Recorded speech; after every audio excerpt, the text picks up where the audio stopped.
Right, ladies and gentlemen, welcome to the St Albans Indoor Gymnasium Centre tonight. We've got a magnificent night's boxing coming up here, the big one being the light middleweight championship fight of Australia. But before we get into the fighters, I have with me to my left the former Australian lightweight and super bantamweight champion, Scott Brower. How are you, Scotty? I'm good, thanks, Stephen. Looking forward to a big night. Oh, sorry, Scotty. Yes, we're all looking forward to a big night, no doubt about that. And to my right, I'm looking at Mr Hank Stanley from the Professional Trainers Association. Hank, how you going? All right, Steve. Good, mate. I'm looking forward to a big night like you and Scott both are. Excellent. Well, a big one on the card. We'll start with the big one, and that's Jeka. They're fighting for the light middleweight championship of Australia, a vacant belt. He's up against Danny Boy Pierce, Scotty. That's going to be a very big fight, this one. Danny Boy Pierce has done a lot of good work lately, and Jeka is on fire. Jeka is just the juggernaut at the moment. He's just progressing on and going through everybody. But Danny Boy Pierce, he's been around. He's got a little bit more experience than what Jeka has. So yeah. I think that they're very, very well matched and should be a tremendous fight. You think Lim can take it out, or do you think Danny Boy will be too strong for him? No, I think that Lim's got all the attributes that he needs to take this fight out, but it's certainly going to be a tough night, and it's going to be very hard to pick a winner to any great conclusion without seeing them go through 12 hard rounds. The last man standing affair by the sound of it. Now, Hank, Benny Horra, the Rocky Horror, is back in town, and he's taking on Heath Stenton, who looks like he's dropping down from the light heavyweight division into more of a Victorian middleweight title fight, so he's dropping 7 kilos. That might suit him better. Yeah, he took off a lot of weight since his fight down at Geelong, and he's had a fight in the interim. He won a fight over in Adelaide, so he's not ring rusty anymore like he was at Geelong. I think it'd be too strong for Stenton, but Stenton hasn't got any reverse gear. It'll be a good, tough, hard fight. So you're tipping Stenton, are you, at this point? No, going for Horra? No, I'm with Benny Horra. You're with the Horror, are you? Well, Scotty, how do you see that one just quickly there? Is that one that... The Clayton Caveman, I'm tipping. I think it'll be one of those fights that people will come from miles to see this fight, because it's going to be a real rough, tough affair. I think that Benny's probably just going to be a little bit too strong on the inside for Heath Stenton. No doubt about that. I think Stenton might get up here because he's had a lot of ring experience lately, and Horra's still coming back from that long layoff. But, Scotty, while we're with you, the Diamond Dale Westerman David Clencie fight. Westerman's 6 fights for 4 wins, 2 losses in boxing. How do you think he can beat Clencie? We don't know anything about Clencie, do we, really? Well, David Clencie was a terrific amateur a few years ago. He fought at the Commonwealth Games, represented Australia on numerous occasions. He then, I think he may have had 1 or 2 pro fights a few years ago, and has gone very quiet. We haven't seen him, and it'll be interesting to see if he's back to his the ability he had a few years ago. Yeah, well, I think if Westerman's at his top, I think that he'd be very strong, Hank. Yes. You like Westerman? Strong and fighting fit, but Clencie had a fight about a month ago on the same show as Benny Horra in Adelaide, and he won it, but against no one of any note. Yeah, well, so it's a stepping stone for him. I think the other boy will be too on the spot for him. You know, he's had a lot of kickboxing fights, and he's fit. And yeah, that's good. Well, look, one of the big fights on the card tonight is a young kid, Pierre Karam, who has been fighting in the USA, training at Big Bear Mountain in the USA with Emmanuel Stewart, who's trained some of the best there is, and he's fighting James William Wallace. Now, Scotty, Karam, apparently from the reports, is sensational, so I'm looking forward to seeing him fight. He's an exciting fighter. He's, as you say, he's been training in the United States with one of the world's best, the old trainer of Tommy Hearns. That's right, yes. Emmanuel Stewart. And, Tommy the Hitman Hearns, yes. Exactly. Was he amateur champion, Scott, Pierre Karam? He was, I believe, yes. And he's also unbeaten, Hank. 9 wins out of 9 fights at pro level. So I'm looking forward to that. And the fight after that, the welterweight fight between, it's a light welterweight fight now between Nigel Snart and Craig Franklin, who's formerly from Gloucestershire, England, should be an interesting bout. Apparently this is Franklin's first bout as a professional, Scotty, so that should be an interesting one. I don't know much about Snart. Well, I know a little bit about both these boys. Firstly, Craig Franklin, he had over 70 amateur fights, so very well schooled. But as you say, this is his first night out without the singlet on. Nigel Snart, he's had this will be his 7th or 8th professional fight. He's very, very willing, very skillful, likes to use his speed and agility, and I think it'll be a tremendous fight to kick the night off with. Oh, I think it'll be excellent, and look, for all of those patrons out there watching, you can get a tape of the fight at Action Video Sports as well after the fight, like you can with all of the Keith Ellis working class promotions fights. You can get your videos and your tapes from Action Video Sports, and let's look forward to a top night put on by Keith Ellis Working Class Promotions. Thank you. Okay, welcome to the St Albans Indoor Leisure Centre. Saturday Night Fever. Keith Ellis, 1 and 2. Welcome you to Centre Ring. A triple championship night of not kickboxing, but boxing. Our main event, the National Super Middleweight Championship. Would you welcome Lynn Jeka and Danny Boy Pierce, our main event.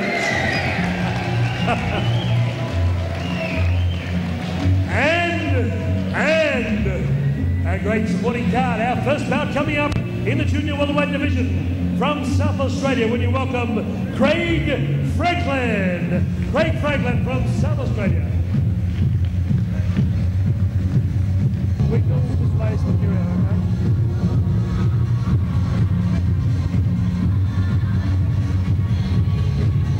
Region Nigel Snart. Nigel Snart. Come on, that's the most prestigious one we've had in years. And you've got to work in Albans corner after. He's got more ring outs than Joan Collar. Every time he has a fight, he's got a new suit on.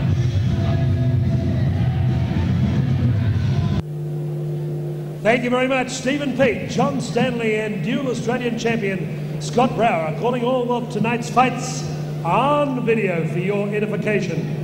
Ladies and gentlemen, our judges for the opening bout are, on my left, Ignatius Missalatus, on my right, David Wignall, and behind, author, actor, referee judge, and a good story in the Herald Sun during the week, Mr. Gus Mercurio. Come on, give all our officials a big warm welcome here to the St Albans Indoor Sports Centre. Representing the Minister Tom Reynolds at ringside, Bernard Balmer, Bart McCarthy and Bob Todd. Your timekeepers, Anika Williams and Damien Membry. Your ringside physician, Dr. Peter Lewis. 6 rounds of boxing in the junior welterweight division. Ladies and gentlemen, would you welcome on my left, occupying the blue corner, he comes from Morphettville, South Australia. Born in Gloucestershire, England. Tonight, making his professional debut, he is part of a great family of 3 boxing brothers, with Paul Conley, his coach in the corner, scaling 64.10 kilograms at the Braybrook Hotel at noon today. In amateur boxing, 70 fights, 45 wins, 2 Australian senior junior championships. Wearing bow trunks with white trim, would you welcome Craig Franklin. Craig Franklin in the blue corner. In the red corner on my right, he comes from Kialba in Melbourne's West. 64.85 kilograms today at weigh-in. A record of 6 bouts, 4 wins, 1 draw, 1 loss. Part of the Tony Preston Easy junior and senior camp, Sunshine Police Gym. Would you welcome, ladies and gentlemen, nationally ranked Nigel Snart. 6 rounds of boxing. Mr. Bryce Bedwhistle is your referee in charge of the action.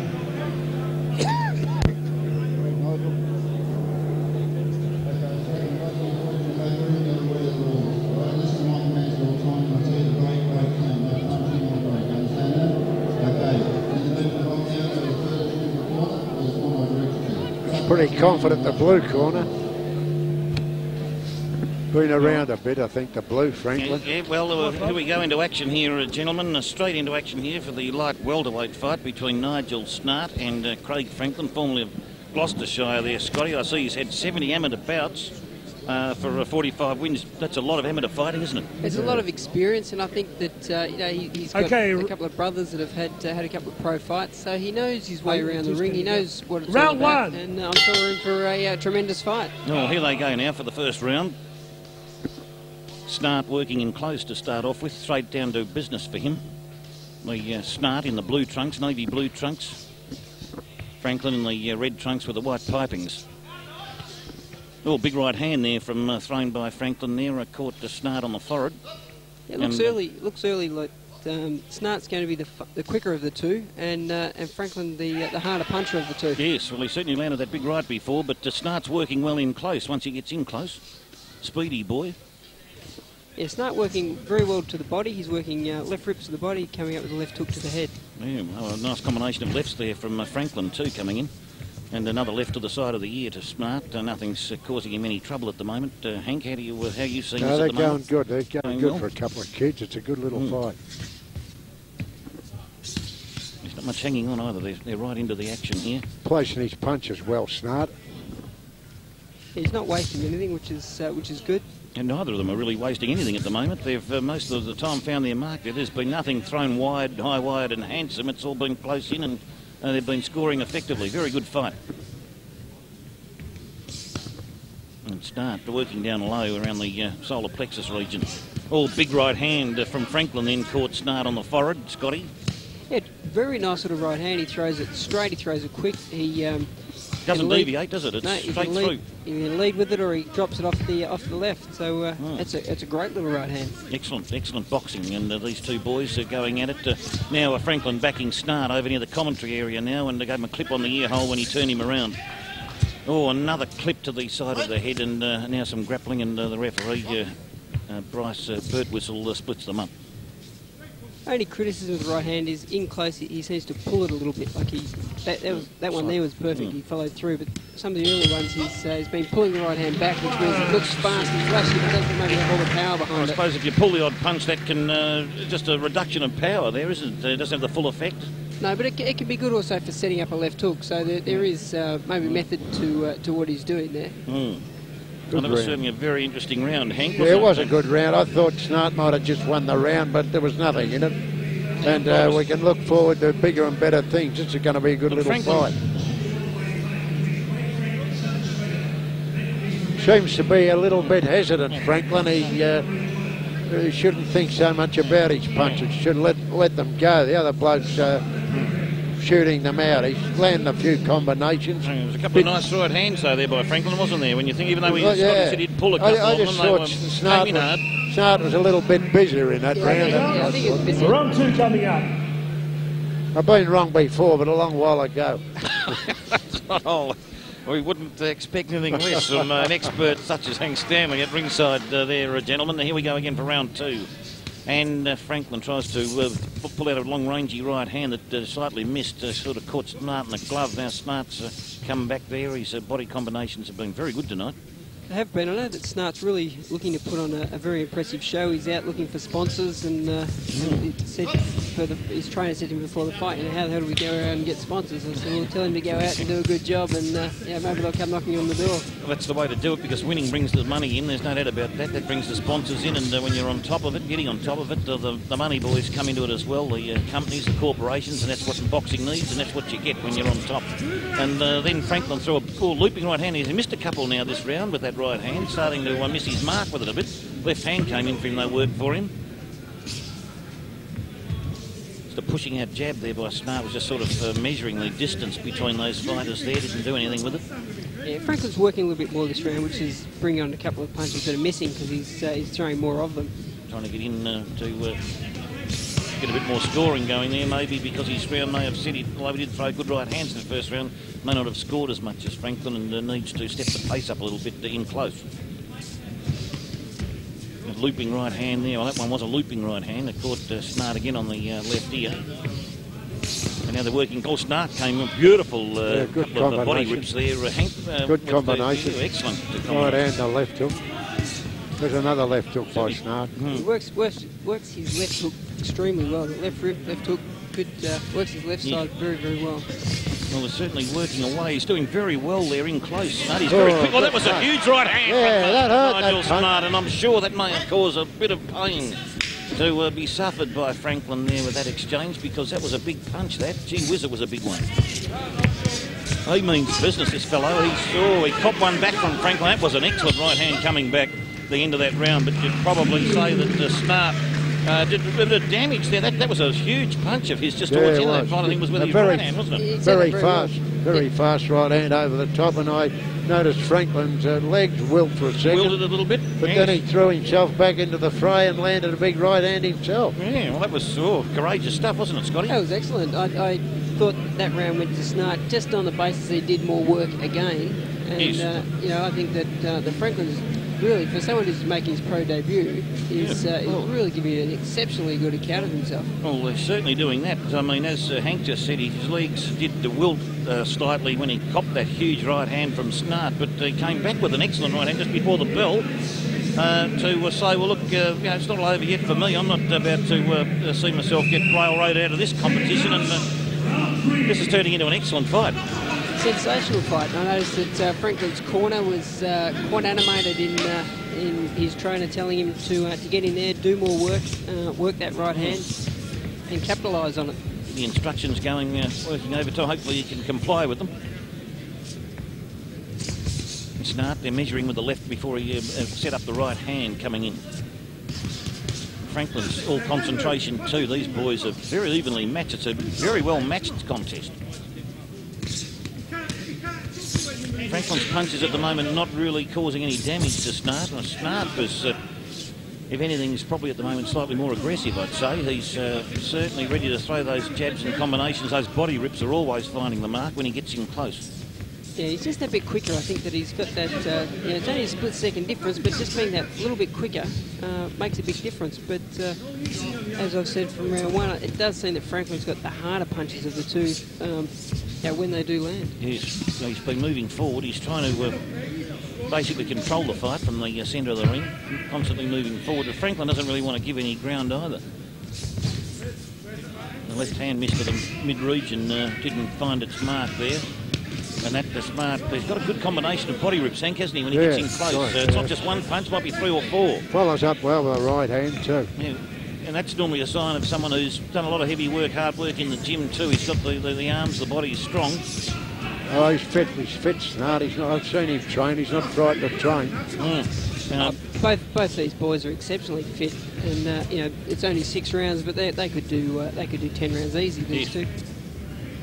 Certainly, it's showing the hallmarks of the boys who could go longer distances, so that augurs well for their future.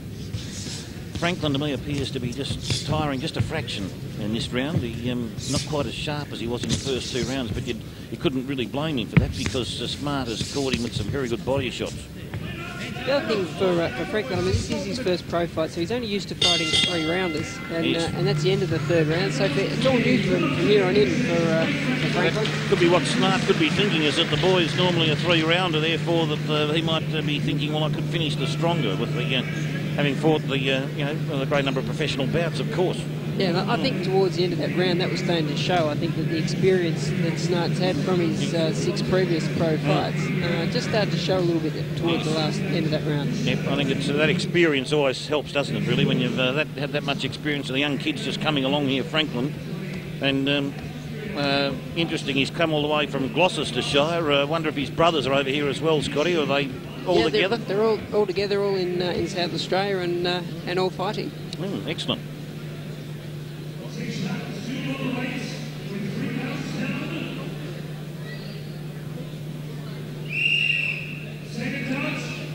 Well, this is an important round for young Franklin because he doesn't normally go into a 4-round situation because of the amateur contests normally around that 3-round level. So they measure up here. Snart's out fairly confidently bouncing around. Beautiful pair of boxing boots he's wearing there too, I see. Look, brand new boots they look like. As he comes in. Oh, that was a cracking left hand to the side of the glove, I think it was, to make that sort of slapping sound, Scotty. Yeah, it was a bit of a slap, but nonetheless, it was effective. I think he would have preferred it to have been with the knuckle and been even more effective. Oh, that's right. Well, look, I think if Franklin hadn't had the glove in the way there, it might have been quite a savage punch because it was a very heavy punch thrown. Oh, good left hook. Triple left hook there by Snart. That was quite neat. Yep. Yeah, it's not often you see the triple left hook come off, and I think that Nigel Snart's got tremendous speed and agility with that left hand. He certainly has. He's got the vast array of punches. He sets his target, comes in, and he can change his array of punches very quickly. If he's going to work in the body, he can come up with that big left hook or right hand. So he's got an artillery there. Yeah, yeah, it's a tremendous fight. They're both giving good accounts Oh, of themselves. Well, that was what you were saying. That one on the button there, that must have hurt. Yeah, that was the left hook that he was looking for. That did hit the mark, and there's no doubt that Snart is on top of this bout. As you would expect, he's had more professional fights. But not only that, it's the work he's done so far in this fight. He's working in close, he's scoring, and he's now finding his mark with those left hooks and with the jab and the uppercut there. He's got the whole bag of tricks working for him. But Franklin came back with a left hand then that hit him on the side of the head, so he's not to be denied. Franklin's punches are becoming a little bit sloppy now. They're just those overhand rights are becoming more wingy, longer type right hands. Yes. Just losing his composure just a little bit. Just a fraction, yeah. He's getting a bit tired, the boy, isn't he? Yeah, I was just thinking that, Steve, he's tired a little bit, Franklin.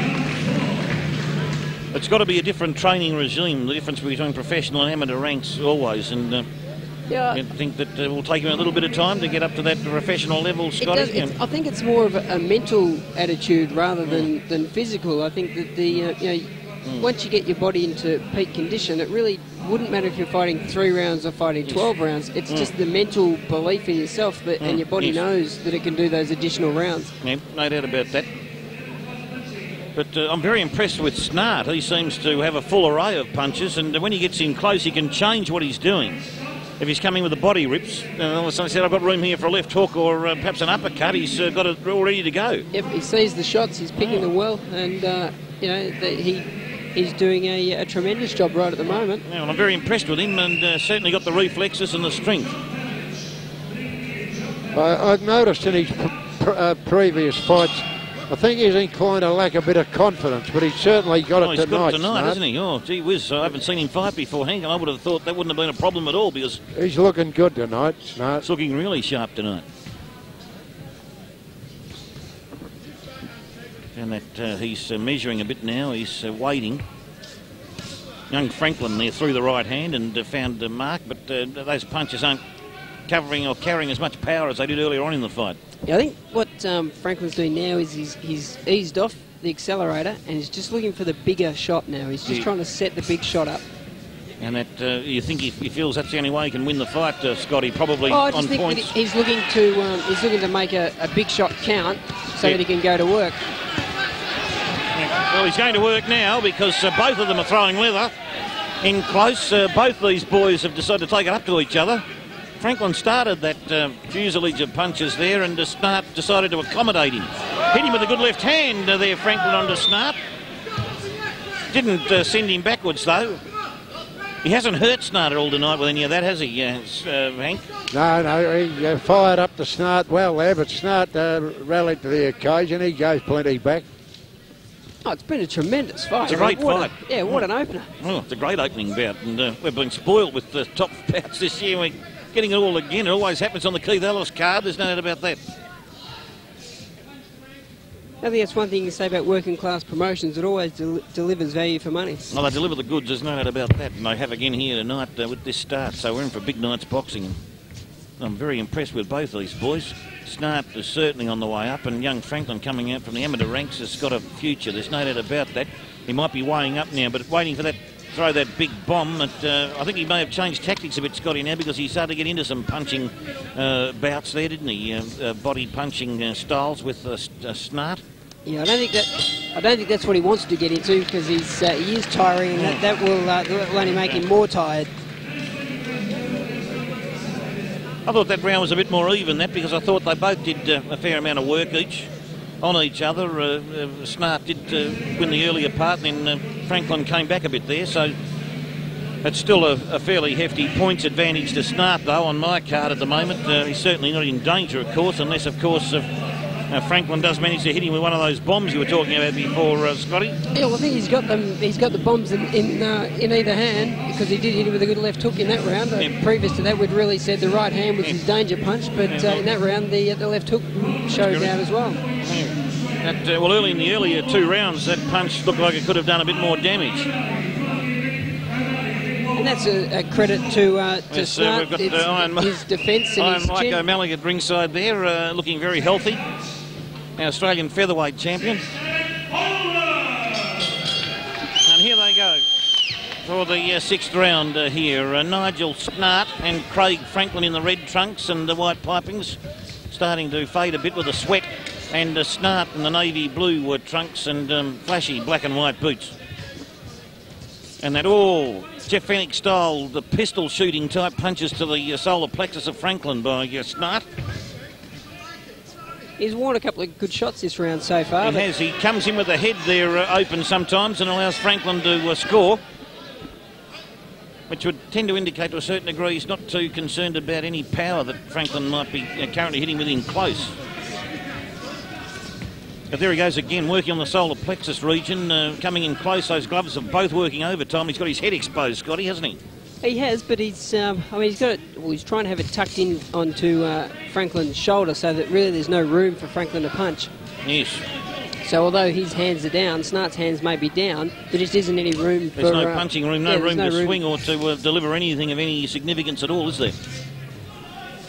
Oh, headlock job here now, and the referee will move in, but he hasn't had to do it much here tonight because these boys have put a very clean contest. Yeah, haven't they? I think it's the first time all night that the referees had to come in. It's been a beautiful fight to watch. And Franklin moving forward a bit now. Snart, you rarely see him take a backward step, but Franklin, you've got to give him credit. He's certainly shown for amateur in his first pro bout an enormous performance. Oh, hasn't he? He's got a big future. Oh. Both these boys have got big futures. Both these boys look good, very, very good.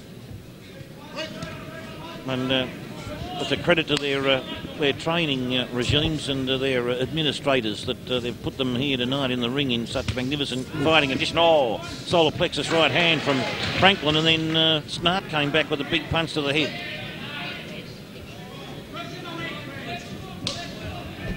The animated corner of Franklin here at the end. And you'd have to say that was a tremendous first bout between Craig Franklin of Morphettville, South Australia, formerly of Gloucestershire, England, and Nigel Snart, a local lad at in the St Albans region. And both of these boys have certainly got a future in professional boxing with the display they've just presented in front of us here tonight, Scotty. Yeah, that was an excellent fight. It's, you know, it was nice, it was clean, it was crisp, but there was no... yeah, there was really no infighting that was sluggish. It was just all, you know, really good, clean boxing. It was beautiful to see two boys like that. Very little grappling that they, Hank, they weren't prepared to get involved in any wrestling or anything of this nature. It was a very clean, as Scotty said, crisp is the word. That's the adjective to describe it with. It was a good fast fight and plenty of action. I thought Franklin wilted there maybe in the fourth and fifth round, but he was there at the finish, and certainly I think Snart's won the fight, but he wasn't disgraced, the South Australian boy. No, not at all. No, that was an excellent performance by both of them. I thought Snart had it by about 4 points in the finish. I thought that you were correct about Franklin. I think his punching power did start to dissipate somewhat after about the end of the second round when they seemed to not have the desired effect when he threw them, Scotty. It may have been that he may have come out perhaps a little bit harder than he should have. Early, but then again you'd be steamed up, wouldn't you? In your first pro fight, you'd want to be delivering some of your extra heavy-duty bombs early in the fight, wouldn't you? Yeah, exactly. And I think he'll learn from that fight. It's you know, it'll help him from a mental preparation point of view and just an experience. I mean, it's to get that one under his belt. And now for the official decision, Howard Lee. Sorry.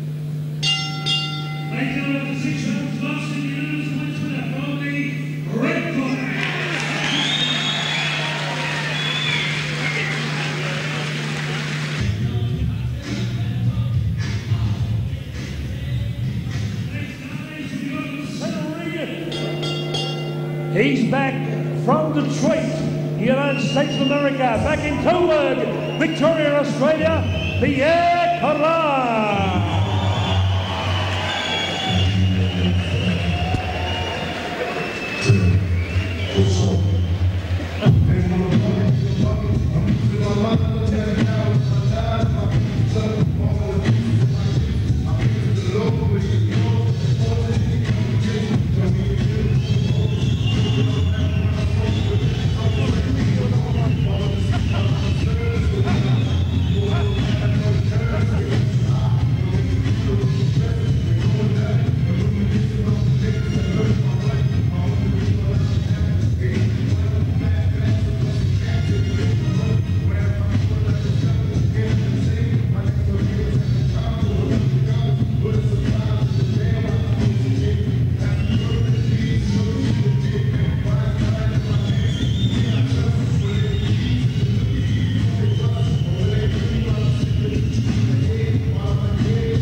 a score from the Sydney Cricket Ground. St Kilda versus the Sydney Swans. The Saints lead by 7 goals. St Kilda 7 goals in front of the Swans. Thank you, Neil King. Ladies and gentlemen, last Sunday night on Tad Exotic's big program at the Crown Casino, headlining, one of the big headliners. What a big winning head over Marty Focus. Would you congratulate, give him a warm welcome, King Sam Solomon. King Sam Solomon, with Matt here at ringside. Ladies and gentlemen, Working Class Promotions, Keith Ellis, proudly present an interstate junior light heavyweight match fight, scheduled for 6 rounds of boxing. Thank you, Stephen Peake. Ladies and gentlemen, would you welcome on my left, he works out with Jeff Stumpy Nielsen, recently married, nationally ranked number 6 in the Fist magazine, with a record of 26 bouts, 11 wins, 15 losses, 2 knockouts. Don't be fooled by that record. He has fought great fighters, Leo Young Jr., Dale Westerman, Adrian Berlin, national champion, and former world champion contender, John the Beast Mugabe. Would you welcome back to Melbourne, wearing blue trunks with white trim, Jamie the Warrior Wallace. Across the ring in the red corner, Jim Karam, manager Daniel Gaylor, Danny Blake, and Kid Sam Solomon. This young man was in 1994 Australian Amateur Champion of the Year, scaling 79.20 kilograms. Recently part of the Kronk Emmanuel Stewart famous gymnasium in Detroit. He lived in Big Bear Lake, California in America. He has a proud record of 9 bouts, 9 wins, unbeaten, wearing black trunks with red trim, holding Pierre Karam. Judges Ignatius Miscellaneous, David Wignell and John Wheeler. Referee Bryce Breckwhistle. Yeah. Strong, he looks confident. Wallace is there, right there for him. He's in the blue trunks with the white pipings, and of course Karam in the black trunks, Matthews medals on the back, and the red pipings and black and white boxing boots. And looking very good there. King Solomon in his corner, probably been assisting him as well, I'd say.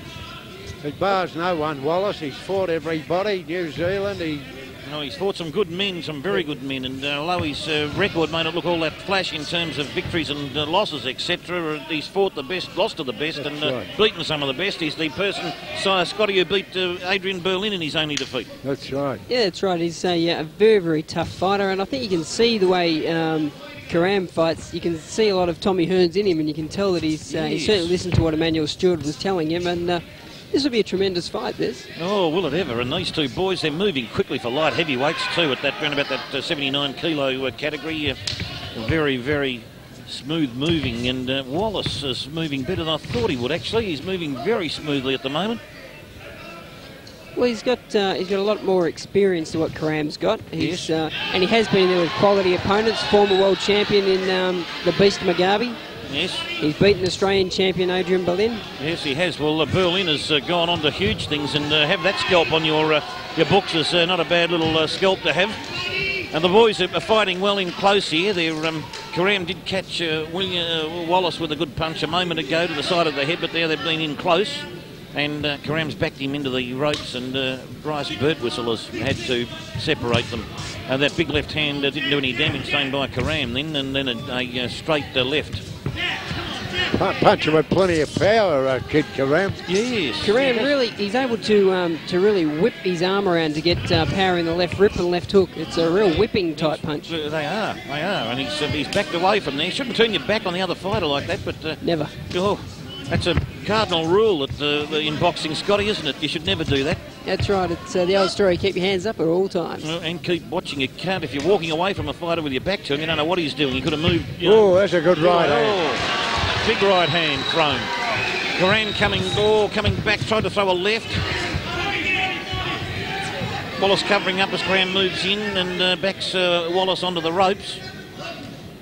Yeah, Wallace looked a little concerned after copying a couple of shots there. His facial expression changed, and it was one of like, oh gee, that was hard. I didn't like the feel of that. Yes, I put the big question mark up then to know where he was going to go after copying that sort of punishment. But Karam is bouncing around well. Wallace is a little bit more conservative now in the way he's going to approach this, although he did throw his body in at Karam at the end of that round.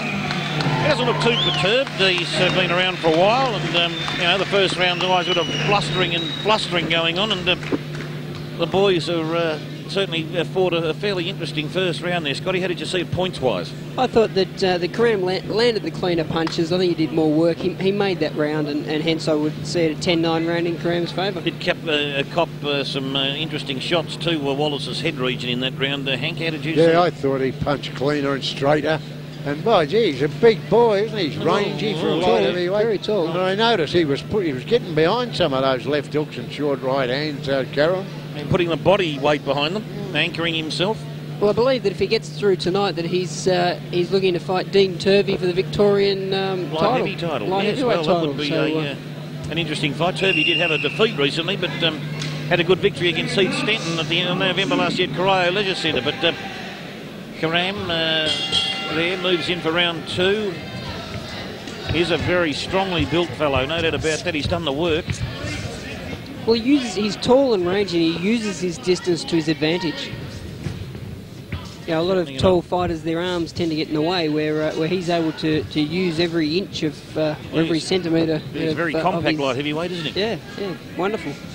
He's very quick with the feet too. The way he moves in, he's well balanced. I think he's not only quick on his feet, he keeps his weight centred, and that's where his power is coming from. Well, he's working away at Wallace in the corner there at the moment, and he did hit him with a couple of body shots. Some of them just grazed Wallace on the way through, but that was a straight right hand that did some damage, and it stung Wallace into some action there to come back hard to try and see if he could undo some of that damage and do a bit of his own.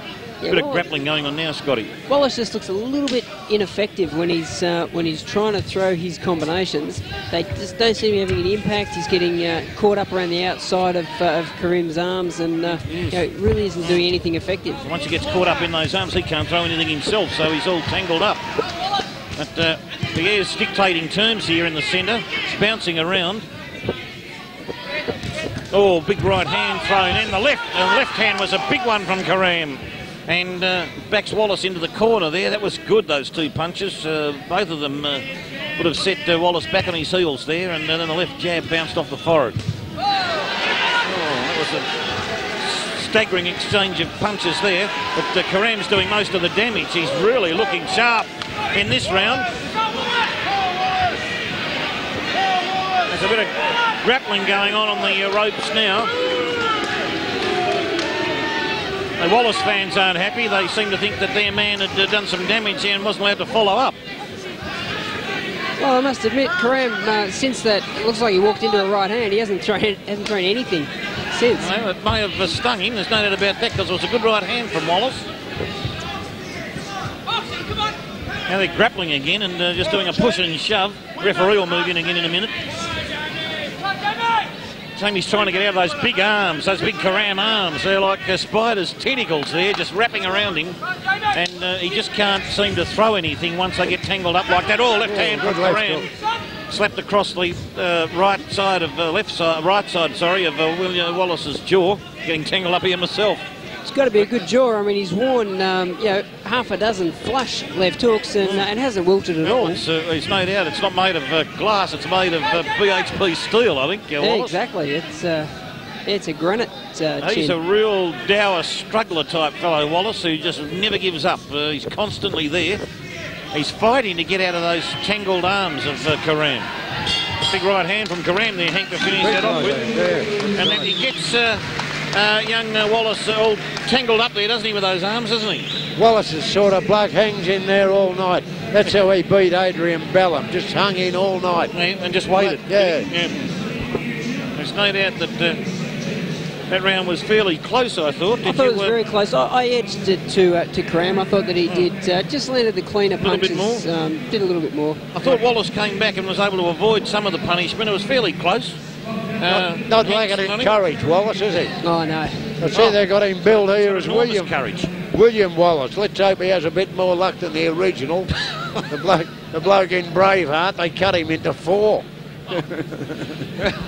Same name, is it? That was the William Scottish Wallace, king or whatever, or in the film Braveheart with Mel Gibson. Hank's obviously in between his boxing videos, also gets his films out as well, and increased his knowledge of what's going on there in world history there, Hank.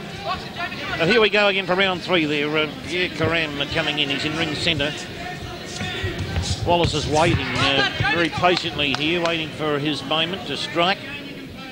Well, because he's got those arms to counteract, he's really being left to having to counter-punch, and yes. And Karam's just he's able to get in, do his work and get out, and that leaves Wallace very limited opportunity to throw effective counter-punches. Yeah, that's a very good point, that, and no doubt they would have had to have reconsidered their tactics in the Wallace corner to try and counteract the effect of that long reach of Karam. Yeah, I'd like to see Wallace moving his head, just trying to bob and weave and make himself a moving target, yes. to make it far harder for Karam to get off on those shots. No doubt about that. Well, there's another exchange of blows there when they did get in. These two boys are starting to work each other out, and I think Scotty's right there. It'd be nice to see if Wallace could move his head around a little bit more and try and avoid some of the left hooks, the straight lefts that come at him, and the right hand of Karam. Well, it's the old adage, if you can make him miss, you can make him pay. But if he doesn't make him miss, he ain't going to make him pay. Yeah, well, yes, well. And that, the boys are settling down now to what's going to turn into a bit of a dour struggle, I'd say. That's a good left hook by Karam. Yep, moving in, and then he was able to tie up Wallace. Wallace got out of that entanglement to be able to throw some of his own artillery. Seemed to use the head into the solar plexus back there, but Karam's hanging on to him and pushing him into the ropes as Wallace is trying to pull himself free, and the referee has had a word to Karam about that hanging on. No, he's not hanging on now, he's throwing lefts and rights, Karam. This is a gutsy fight. Oh, big slapping right hand punch to the side of Wallace. He's lost the mouth guard. Mouth guard has been lost, and the corner of Wallace has washed the mouth guard and handed back to Wallace to put back in his mouth, and that was luckily seen on time. It's clearly not Karam's go to be fighting in close. I mean, he's got to try and keep at distance and land shots like that from the outside. It's the and that's why as soon as they get in close, he tries to grab hold, and unfortunately for him, the referee's onto that now, and he's going to pull them apart or warn him for it. Well, he will. If Karam keeps doing that, he'll deduct a point from him, and he wouldn't want that to happen because this could go down to the wire, this fight. These boys measuring each other now, and in the centre of the ring. Once they get going, by golly, do they let rip with some punishment. Wallace now entangled. The left glove is right under the arm of Karam there, and but he took it back.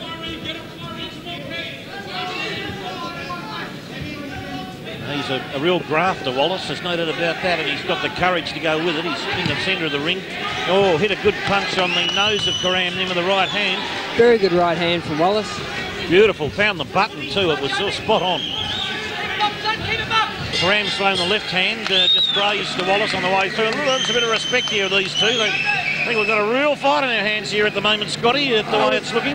This is a tremendous fight. It's really what was expected. I mean, Wallace is always going to be a tough, hard opponent who's going to be there, fighting tooth and nail to the last round. And I don't know if Karam had really anticipated getting such a hard fight. I think that he possibly thought that this was going to be a little bit easier than what it's turning out to be. Could have been over quickly, but I tell you what, he's certainly knows he's in for a dust-up now. Earlier on, I think he thought when he came out that it was all going to happen for him quickly, but it's really started to turn into a real sort of a long-range type affair. It's going to be grappling and you name it, it's all going to be there. Yeah, exactly. But I mean, Karam doesn't rely on big knockout punches. He's only had 2 knockouts in his previous 9 fights, so he's used to going the distance, and it shouldn't be any great surprise to him. I just think that the confidence that the American trip would have given to him, he may have thought that he could knock over this guy a little earlier. Yes, well, it's certainly a very evenly matched affair, this, and I actually thought that last round was pretty close to square. Here comes Wallace now, has been trying to dictate terms a bit from the middle now, moving forward.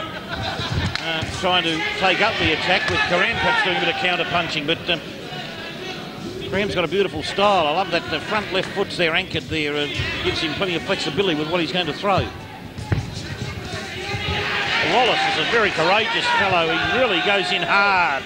He's a hard man of boxing, Wallace. Oh, nice left to the chest region there. That would have hurt. That was right in the, around about the heart region. Yeah, I think Karam could be a little busier. I think that he's, he waits too much for openings, whereas he could be making more of them than what he's doing at the moment. There seems to be more counter punching more than anything else now, but they're in a tangle now. Over in the commentary area, and Karam pushed Wallace over in that region after Wallace came in with a body shot. Well, a clean fight, ref. Gives you the impression he could fight all night, Wallace. Yeah, he caught Karam with a good shot then. Got him in the corner. Karam's in the corner. He's trying to cover up. Wallace is throwing lefts and rights to the body and to the head. Got the crowd on his side now, and they're going. He's going after Karam. Karam trying to bucks his way out of it there, tried to punch his way out and got out. Karam's got the left arm now dropping down, waiting to try and throw a big right hand. As I wonder whether that's a sign of a bit of tiredness there. You'd hope not. Wallace again coming in, still got the gloves up. A wild left hook came out then, but which I think is just a bit of frustration coming into Karam's fight now. There would be now, because Wallace has turned the fight around here somewhat. It's certainly been his round so far. He's caught Karam with a couple of good headshots, and he's pounded away at the mid-region. He's had Karam in the corner covering up on numerous occasions, and here they are again in a tangle, and Karam's just sort of lying on top of Wallace now, and probably giving himself a chance to step out of the procedure to collect his thoughts for a moment as to what he's going to do to counteract Wallace's constant forward movement. Yeah, I think he just wants to settle it down. It's Wallace is starting to get a bit of a second wind and kick into it, so I think that Karam's just quite sensibly just slowing things up, holding him up a bit, just trying to take the edge away. Well, it's just sort of, a go-slow tactic that could work, and just try and bring the fight back into perspective for him, because the last thing Karam wants to do is find himself in a fog where he's just covering up and not doing anything from a positive point of view. Well, his defence in the corner was very negative. He was covering up and letting Wallace do all the work, and I'd give that round to Wallace on the back Wallace of that. Won that round. Yeah, what a tremendous comeback it would be if he could swing this one around. Well, I'll tell you what, he certainly had it all there, Hank. I thought that Wallace did all of the positive stuff in that round. It came forward, caught Karam in the corner on several occasions, body rips and a couple of big headshots. Yes, like I said before, he's never beat Wallace. He plods along, and when the opening comes, he lets plenty go. I noticed Karam's fighting with his mouth agape. That's a bad sign that he could be tiring. Now, he's gasping for some air, Hank, is he? Trying to get something in the lungs, the lung capacity. He's trying to get more liquid oxygen down there or something, is he? I think both fighters are breathing pretty heavy in the corners at the moment, and that's not surprising. It's been quite a hectic pace, but really Karam's been controlling the pace, and I think that Wallace has got far more reason to be tired than what Karam has. Well, that's a good point. You would have thought that, Karam sort of, you're saying about a fitness thing. He's certainly in the body physique department. He's well muscled up and moves fast for a light heavyweight. Where Wallace certainly has got that old style build, it's not as sort of muscly as Karam's, but look, by golly, you can't take anything away from him. He's taken the fight right up to him in the last round and a half. Playing a phenomenal change of events. Yeah, well, Wallace fights on heart, and he's doing a tremendous job using it. He's doing a fantastic job. The crowd was very impressed because Karam was able to skip around off the ropes like that. But unless you turn around and use that to throw punches off, it doesn't score you any points. Yeah, well, that's right. Karam backed him into the ropes again there, into the Karam corner. And Wallace just very easily moved out of that and just pursued Karam around the ring. And the boys are now going to become involved in another entanglement. Karam's still pushing Wallace towards the ropes. But when Karam sets his feet and throws the punches, he is beautiful to watch. Oh, yes, beautiful to watch when they land. And I don't think at times wouldn't bother Wallace so much if he does get into some of those tangles, if he can stop Karam from getting loose and throwing some bombs.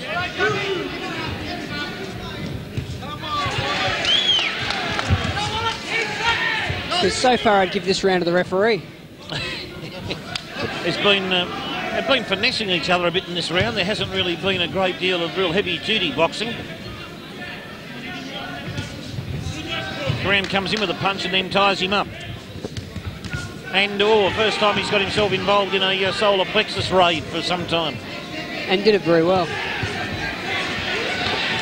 Wallace responding to that, and responds very well to it by trying to throw some lefts and rights to the head. But I think Karam's arms and gloves got tangled up there, and there wasn't anything of any significance that found its way home. Well, I think that Wallace has got a lot more confidence now. He's not as concerned about the punching power of Karam as what he was in the first couple of rounds, and that's what's brought on this this flurry towards the last half of the fight. Now that's a very good point, because now perhaps he's saying to himself, look, this guy can't hurt me, and I'm not going to show him as much respect as I had for him earlier on with his punching power. Now there's another tangle there that's becoming a bit untidy this round, and the boys are, Bryce Birtwhistle, the referee, had to move in then. Probably could have moved in a bit earlier then, but gave them a chance to break out. Wallace and Karam. Oh! Karam missed. Wallace came after him after Karam lost his footing there somewhat, or his balance. Tried to throw what appeared to be a huge left hook, Scotty, and lost his balance then. Yeah, I mean, the first, well, let's call that the end of the fifth round. For the first 4.5 rounds, he kept his balance and poise, and yeah, he's just starting to get a little bit scrappy. Yeah, that was scrappy, a bit frustrated there, because he certainly didn't measure that punch properly, he was slow with it, and when he did throw it, he threw it so hard it threw him off balance, and he did the old Fredder stare there and put himself in all sorts of difficulty. If Wallace had been in sort of a good position to throw something, could have done a lot of damage there. Oh, it certainly could have, and Wallace did try to follow it up, and to Karam's credit, he was able to counteract that and tie things up and get back onto an even playing field. That's one thing, perhaps, if Wallace has got a weakness, when Karam makes a mistake, he can't seem to make him pay heavily for it, can he? No, I think that's mainly due to the fact that when Karam does do something, he does it from a distance, and hence Wallace has to be able to try and make up that distance first, which is really a step. He's got to be able to take a step, which gives Karam time to correct whatever error he has made. Yeah. Here we go now for round 6. Well, this could be a tremendous last round, because yeah, there's not a lot in this fight. Well, I've got it dead square at the moment. Oh! Big left hand from James Wallace there, found Karim's chin. Right on the virilin, as you call it, Hank. He caught him then, and by golly, I think he must have felt that. Oh. This is the Karam corner getting worked up, shouting out some vigorous instructions to their man, who's attempting to tie up Wallace now. But this is not the time to tie anyone up. There's a fight to be won. Karam's going to have to get positive here. If he wants to take the victory home here, it's going to be a very difficult finish. It's a close one. This round could decide the fight. No, it could. No doubt about that. They're grappling again, and Wallace is hanging on with one hand, trying to throw leather with the left. And Karam's backed him again into the blue corner, into the Wallace corner. The referee having a word to them and trying to get him. Oh, big left, a right thrown by Karam. Now he's working away the solar plexus. Wallace fighting back, and now another entanglement. Calls in the referee. Wallace has got has he got a cut? Referee had a look at his forehead, then I can't see anything. Yeah, I don't think headlock then applied. Cut up that high last round. I don't think it'd be a major problem.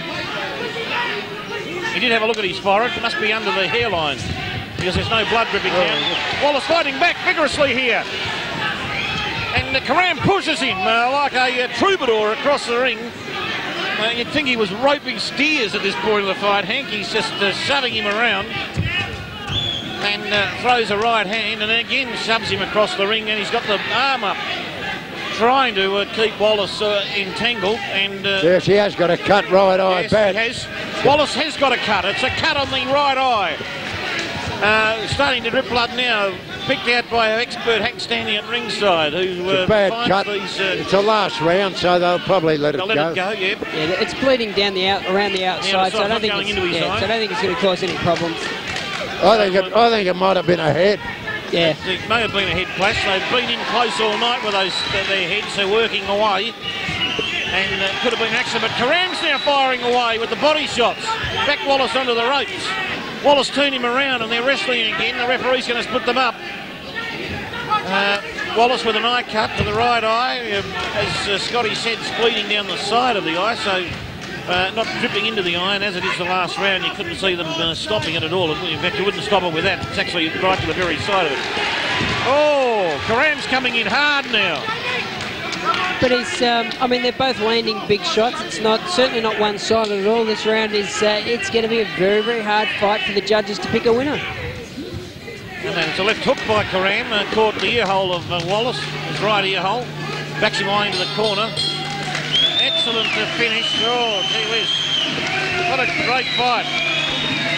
I've put my neck on the chopper, and I think Karam's just got home here. Probably by no more than a point. I wouldn't be surprised, though, gentlemen, if this was a draw. And we... Majority decision. 59 Karam. Judge Ignatius Miscellatus couldn't split the two fighters. Wallace 57, Karam 57. The final card from Judge, World Championship Judge and Referee John Wheeler, 56 Wallace, 59 Karam. Pierre Karam.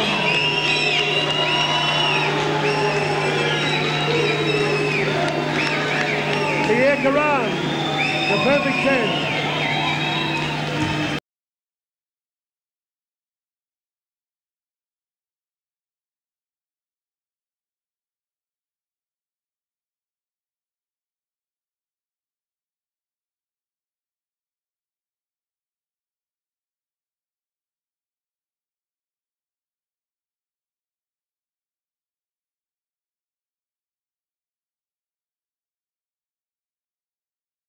Party time on Saturday Night Fever.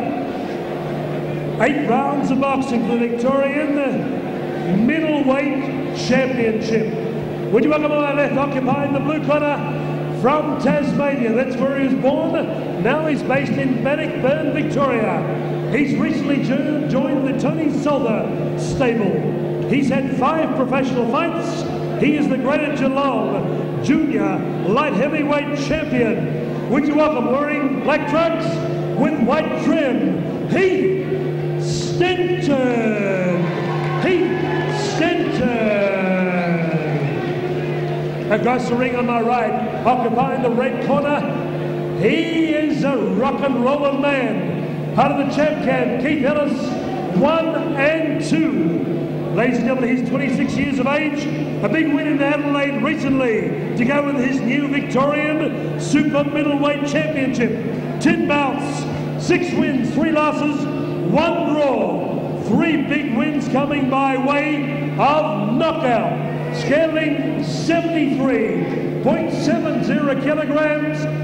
Not wearing socks, a la Mike Tyson. In total black, baby Rocky Horra! Horra!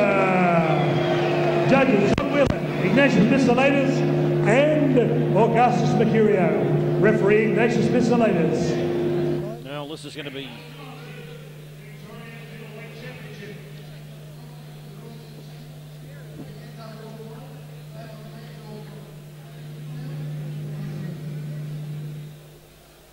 This will be interesting. Yeah, if he's 73.5, it can't be for the middleweight title.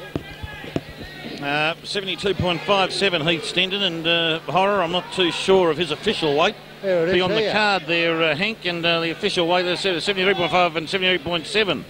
But perhaps they've received a dispensation by the board, Hank. Well, certainly Heath Stenton's a bit lighter than what he was last time out when we saw him. Well, that may have changed, perhaps, but we're right into the action here. They're both wearing the weight limit overnight. Black trunks with white piping, both these fellows. We can distinguish Horra's had the sheep razor straight across the head there to get the skull cleansed by the look of it, and it's certainly a very interesting haircut. They're both boxing without socks. And yes, well, Horra hasn't got any socks, and he's got very low-slung cutaway boxing boots. A very unusual style, Scotty, that. They are. They're, I guess each fighter has their own boots that they like to wear, and obviously Benny prefers that type, more of a runner type style, lower cut. Yeah, well, it's more of a tread, bit more of a tread on them. Yeah, well, he's moving in now. He's trying to hammer away at Stenton on the ropes, but Heath Stenton manages to back him away.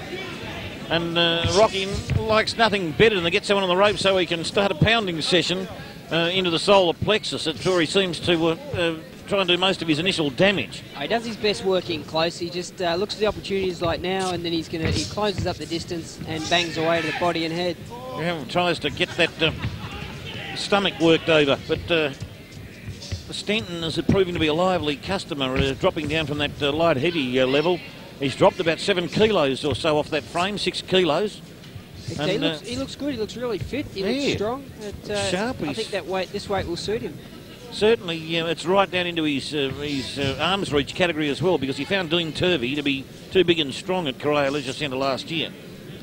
Yeah, well, Turvey's quite tall at 6'2", 6'2" or 6'3". Yes. Benny Horra's the complete opposite. Yes. He's about 5'8", 5'9". That's right, and he's just been warned, Horra, as you mentioned him. He got warned for grabbing the back of Henton Stead and dragging it forward. Now, interesting styles here. Stenton appears to be the quicker, but Horra may be the slightly stronger. Well, what Benny's doing is what we've seen in the previous fight. Benny does move his head, and he will make the punches miss so that he can come in and make Stenton pay. Yes, well, that's dead right. He's a very mobile sort of. The body's mobile, isn't it? It's constantly moving. Yeah, well, there's no point being a standing target. Oh no, it's not a sport for statues, that's for sure. That's a quick recipe for the graveyard, isn't it? Exactly. Heath is moving around, poking out that left hand. Horra's trying to stalk him now as he moves in and launches into him on the ropes. He's boxing well tonight, Heath Stenton, isn't he? Yes, he is. He's boxing very well. Moving and jabbing. He's showing a lot of class here tonight that he didn't have packaged in his artillery back in November in Corio. Oh, well, he fought about a 6'2" Dean Turvey there. And didn't give him a chance, I suppose, but Horra's moving in again. He just loves to cut that distance, as Scotty said before, but no real damage done there. That was an interesting first round. I thought that Stenton did some good work there, actually. I thought Stenton took that round. Won the round, Stenton. Yes.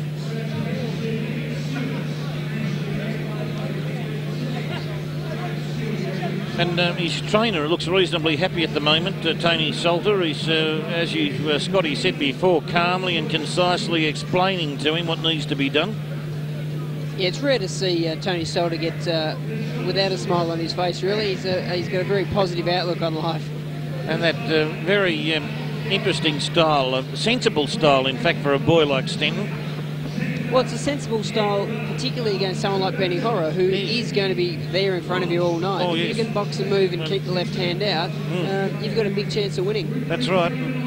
The trick is if you can do that for the full 8 rounds, and that's going to be the big test. Yes, it is. And, you know, with Horra, that when he cuts that ground from between his fighter and himself, he just loves to hammer away, and that's what he's got to be wary of here. If Stenton can keep moving, keep jabbing like he's been doing, use the ring, keep Horra off him, then he could find himself in a successful position. But that's the one he doesn't want to be in, is in the corner where Horra can pulverise him on the ropes. He doesn't want that. Stenton's already got a cut. Left eye. He's got a cut in the left eye. It's dripping down. It must be a fairly badly open side cut there, but Horra is punching away. It is a cut above the eye, and he's having a word for him for hanging on. Bleeding very freely. Yes, it is bleeding freely. That's dangerous now for Stenton, because I don't know how that happened. I didn't see the punch that caused the damage. He's having a word to Horra, the referee, Ignatius Missilidis, and now he's also calling the doctor in.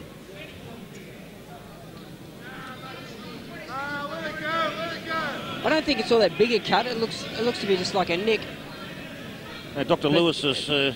be interesting to get a closer look at it. Actually, Horra's actually standing in the wrong neutral corner there. He's very close to the action and he's looking ready to move in. But, Dr. Lewis... Doctor shook his head. It's all over. I think the doctor wants to stop all over. Yeah, it's bleeding, just bleeding too freely. Yeah. Couldn't go on with that. Now, was it a punch or a head knock? That's what we don't know. Well, the referee... It's a punch. The referee's indicating that it was a punch. A punch, yeah. I saw Johnny Wheeler, one of the judges there, acknowledged that it from the referee that it was a punch. And that, unfortunately... Yeah, it's a shame that it, what was shaping up to be a really good fight ends under those circumstances. But that's tragic when that happens. Unfortunately, that happens, and that's all part of boxing. That was bad luck, because it was going to be a good fight. It was going to be a great fight. You had the brawler in there, the Rocky Graziano, and this boy was moving around, jabbing and moving well. Oh, he was, no doubt about that. You can class him as being a bit unlucky.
Ladies and gentlemen, working class promotions, Keith Ellis Jr. proudly presents our semi-main events.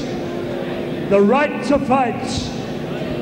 Ladies and gentlemen, 8 rounds of boxing, Victorian Super Middleweight Championship. Would you welcome on my right, occupying the red corner with Bryce Brett Whistle, Justin Westerman and Scott Buckner in the corner. In kickboxing, dual world championships in amateur boxing, ABL national champion 1993. Ladies and gentlemen, 6 bouts, 4 wins in professional boxing, 2 losses, wearing blue, red, white and cream trunks. Would you welcome from Kilsyth, Victoria and Melbourne's East, the diamond, polished diamond, Diamond Dale Westerman. Across the ring in the blue corner, in 1992, he was Australia's representative at the Commonwealth Games in Edinburgh. He has a magnificent record of amateur boxing, 3 Australian, 9 Victorian, 3 Oceania and Victorian championships in amateur boxing, 97 bouts, 81 wins in professional boxing. Now with the Bob Clare Mooney Ponds Gymnasium with John Miller in the corner. Would you welcome, ladies and gentlemen, the big win over Commonwealth, Australian and PAB champion Kevin Kelly, wearing total black trunks from Sydenham, Dynamite David Clencie. Judges John Wheeler, David Wignall and Gus Mercurio. Ignatius Mitsalatis, your referee, and Nico Williams, your timekeeper. Hey guys, that's my commands at all times. Case for a knockdown, play a neutral corner. Okay? Keep your hands up at all times, shake hands now and the last round. Good luck.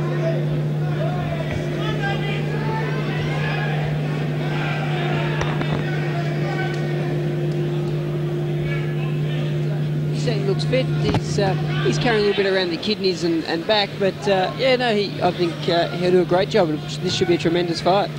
Yes. No, both of these boys look strong. Westerman is ready for action, moving in with the very colourful trunks, and he comes in straight away with the right hand, threw it straight at David Clencie, not mucking around here, and straight into it there to try and see if he can find any weaknesses in David Clencie's armoury, seeing he has such a layoff from boxing. David Clencie in the all black trunks, and Dale Westerman in the royal blue trunks, you would call them, with the yellow, white and red minimalised piping. Yeah, Clencie was always very fast, very snappy puncher, good jab, very, very good counter puncher. Very interesting, and Westerman is anchoring himself to the tarmac there with his left foot is protruding forward, his right's at the back there, anchoring him.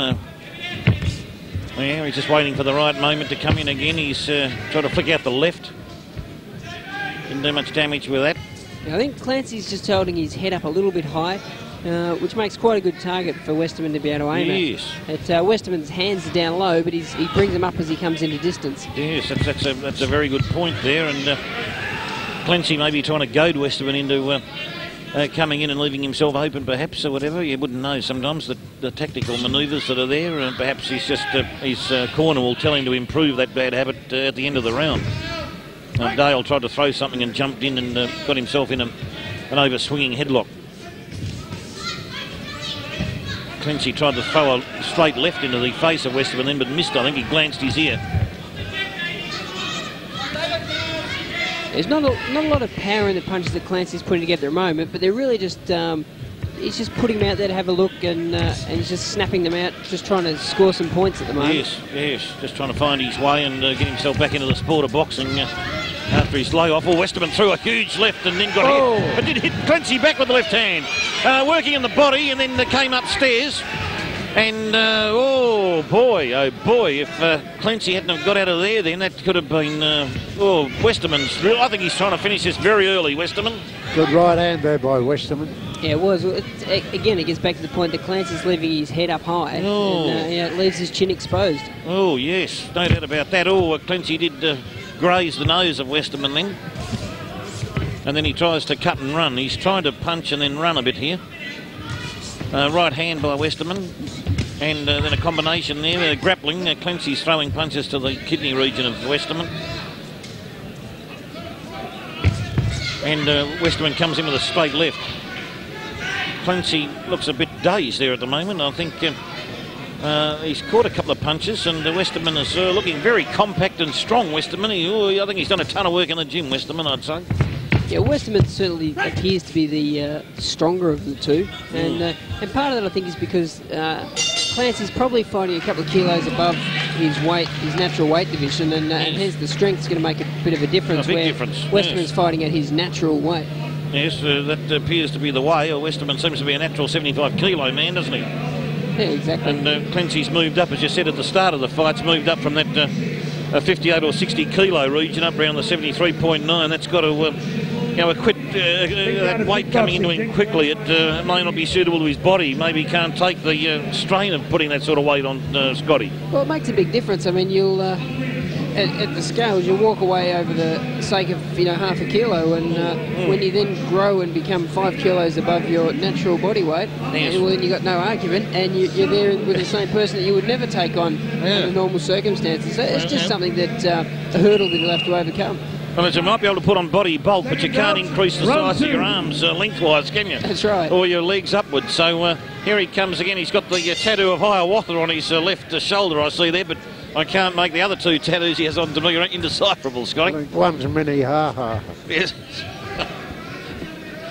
They're certainly colourful picture illustrations to the body, but here they go. Westerman got the centre of the ring straight away, and looks very strong, Westerman, and then threw a left hand that just hit fresh air, buzzed past the nose of Clencie. Yeah, it was a bit wild the left, but it... that was very quick. The left hand was... I think the right hand would have been quicker than the speed of sound then, Scotty, from Westerman. If he followed through with that right hand, I think it would have landed, actually. He pulled it and didn't need to. See, if he had struck Clencie with that left, his head would have ended up on the roof, I think. Oh, left hand from Westerman caused Clencie to stumble then. I think he staggered a bit there. What happened was Clencie was jumping back to get out of distance, and Westerman with the leap made up the distance, and so Clencie certainly wasn't ready for that shot. No. Caught off balance and maybe slightly caught out of his depth here, who knows? What he's doing is he's stepping back, but he's stepping back, leaning backwards and putting his head up, whereas instead of pulling back with his head down and ducking under anything that comes back as a counterpunch. Yes, well, he's a bit too stationary from that point of view, isn't he, from the shoulders up? Westerman looks the prime athlete in his current condition. He looks like he's certainly been doing the work.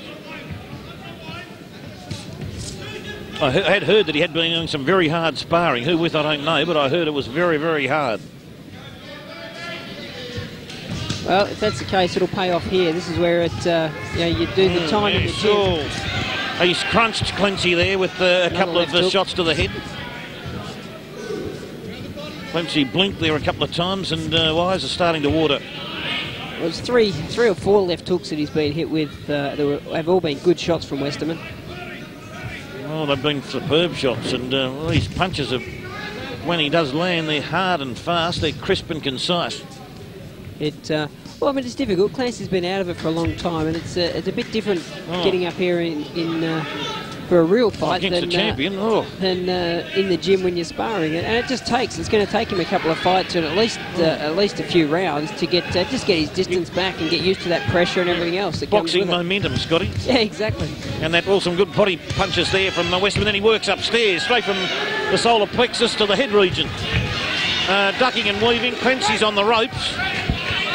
But Westerman is, it's a brutal attack at the moment. Well, at this stage, he's got no fear. Like, he's not worried about Clencie at all. None whatsoever. None whatsoever. And feels like he's completely on top, Hank, at the moment, doesn't he, Westerman? Well, there's some body shots from Clencie then. First time he sort of threw something around that area. And there goes the bell for the end of round 2. Round 2.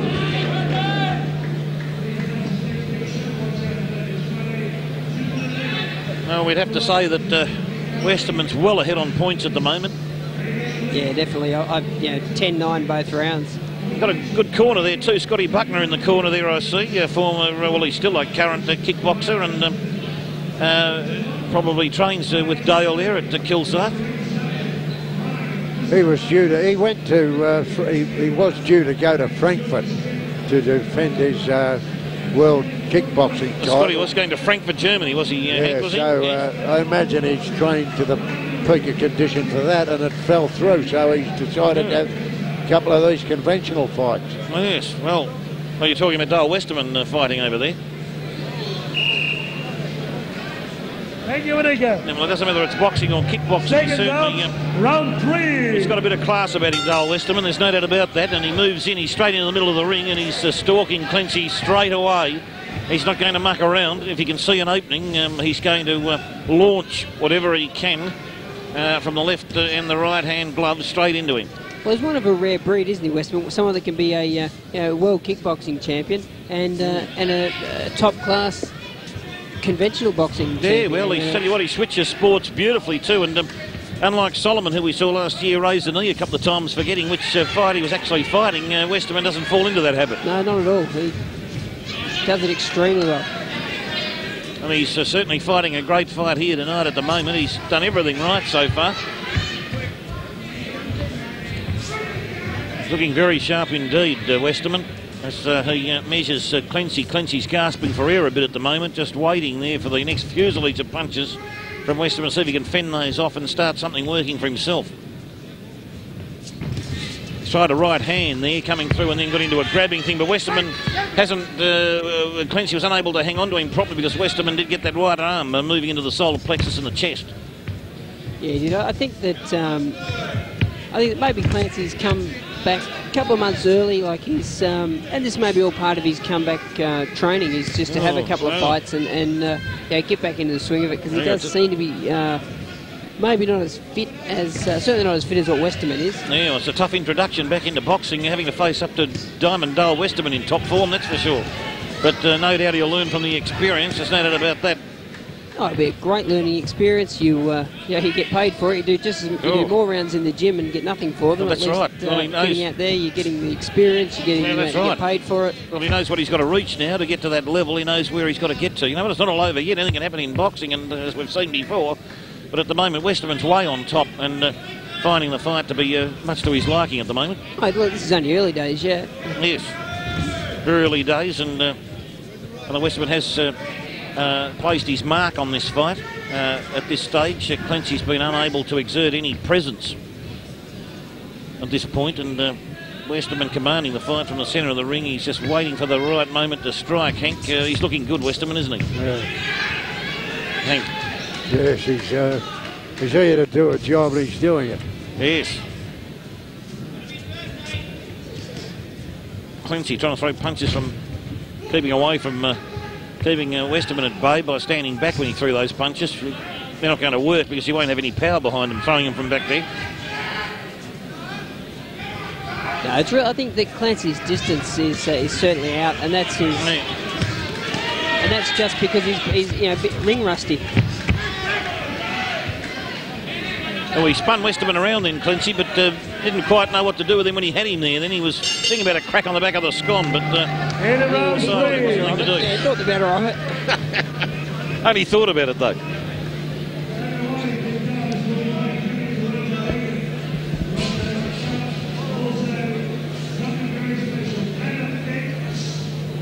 On the Clencie corner at the moment.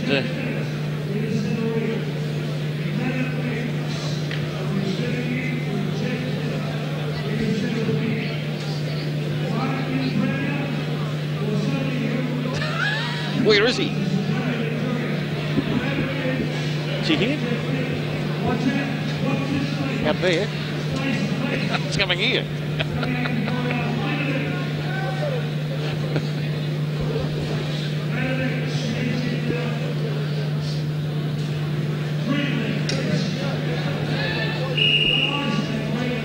Oh, I thought that was another 10-9 round to Dale Westerman. Yes, most certainly. Yeah, Westerman is ahead on my card. Hank, your card at the moment. He's certainly making the fight, Westerman. Yeah, well, there's no doubt about that. You're correct there because he keeps coming in. He's on the attack straight away. No doubt about that. Westerman in the blue trunks, as I mentioned before, with the minimalised red, white and orange piping, it looks like, and Clencie is in the black trunks. Clencie having a long layoff from boxing, and this is his first fight from that layoff. He's boxing well at times, Clencie, but he's not consistent enough. It's not. No, well, I mean, there's ring rust there, and he's a very classy fighter, but he just walked into a flush right hand. And it just hit him with that straight right then, Westerman, and he's Clencie's trying to fight hard in close when he gets in there, trying to tangle up Westerman, and so he can deliver some underbombs to the solar plexus region. Yeah, he's just at half a step out of distance, and makes all the difference. It does. Whereas Westerman's in his distance, landing flush shots. Clencie, on the other hand, is just that fraction short, and hence the power is being taken out of the punches. No, that's spot on. There's no doubt about that. And once Westerman moves in and gets that big left hand moving, and those body punches or whatever, it can turn out to be utter pulverisation for his opponent.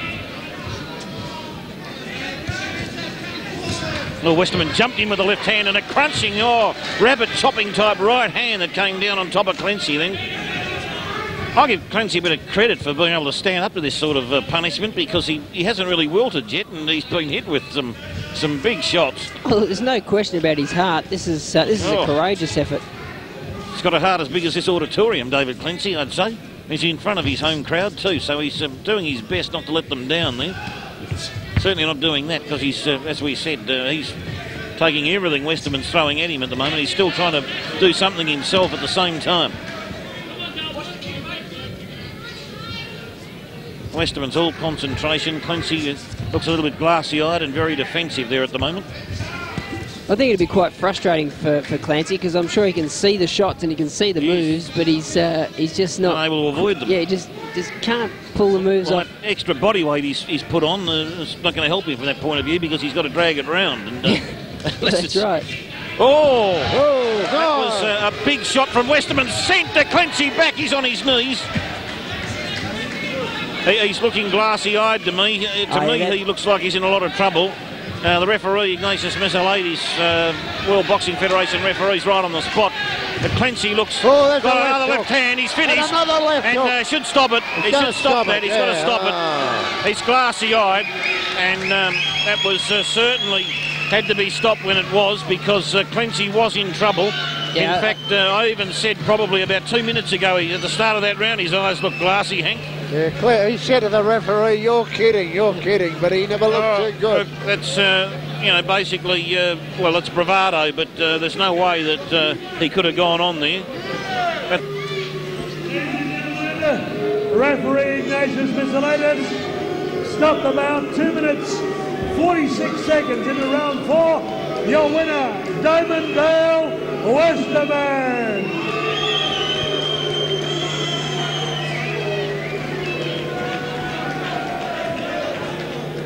Bad luck there, your first loss in pro boxing. Look towards the camera, David. He caught you with a left hook, sort of out of the blue. Yeah, it didn't faze me that much, mate, you know what I mean? Like, you could have gone on? Oh, for sure, mate, easily. I was stung, but that was it, mate, you know what I mean? I wasn't seriously hurt. So, what can I do, mate? Disappointed. Okay, he could have gone on. David Clencie. Dynamite David. Diamond Dale Westerman. Dale, you're temporarily out of kickboxing into pro boxing. You caught him with a left hook. Did you plan that? You came out smoking in the first round. A lot of big shots there tonight. Yes. He's a awkward customer.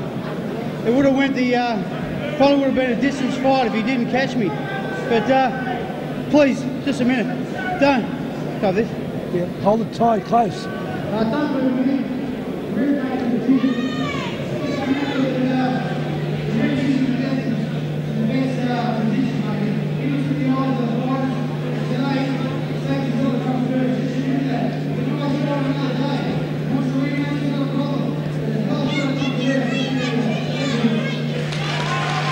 Diamond Dale Westerman. This young man approached me from St Albans East Primary School. He said, hey man, how can you get me? Would you like me to sing the national anthem? I said, sing me a few bars, Dean. And he did. Mr. Dean Aldi. Hold it very close, Dean. Right up close.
Well done, Dean.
Finally, on behalf of Keith Ellis, Working Class Promotions, welcome to the main event.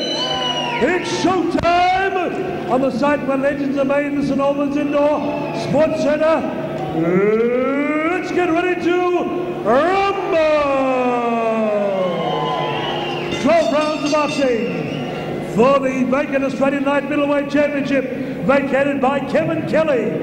Ladies and gentlemen, your judges, sanctioned by the Professional Boxing and Martial Arts Board, Ignatius Mitsalatis, David Winkle and Gus Mercurio. When the bell tells for the first of 12 rounds, your man in centre ring, Mr. John Wheeler. Calling the shots on video, headed by Stephen J. Peake, John Stanley and dual Australian champion Scott Brower. Ringside physician Dr. Peter Lewis. Members of the Professional Boxing and Martial Arts Board at ringside, Bernard Barlow, Bob Todd, Bob McCarthy, Malcolm McGuinness, timekeeper Mr. Nika Williams. Ladies and gentlemen, 12 rounds of boxing. Would you welcome on my left, occupying the blue corner, raised and born in Braybrook, just down the road from here, now based Newcastle, New South Wales, with a record of 18 bouts, 10 wins, 7 losses, 1 draw, 3 wins by knockout. Dual New South Wales champion with Ian Barry in the corner, formerly with the late Seth Waters. Scaling tonight, ladies and gentlemen, would you welcome Danny Boy Pierre? Wearing green, red and purple trunks, proudly wearing the heritage of the Australian Aboriginal Koori. In the red corner, part of the Keith Ellis Champ Camp from Laverton. He is a pride of Australia and Albania. Ladies and gentlemen, would you welcome the Victorian Junior Middleweight Champion, a Olympic record of 10 for 10, Black Trunks, the Leviathan of the ring, Jeka!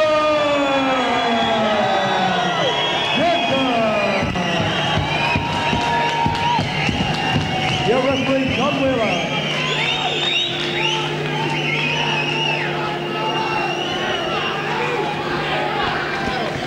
At weigh-in today, Lim Jeka 69.2.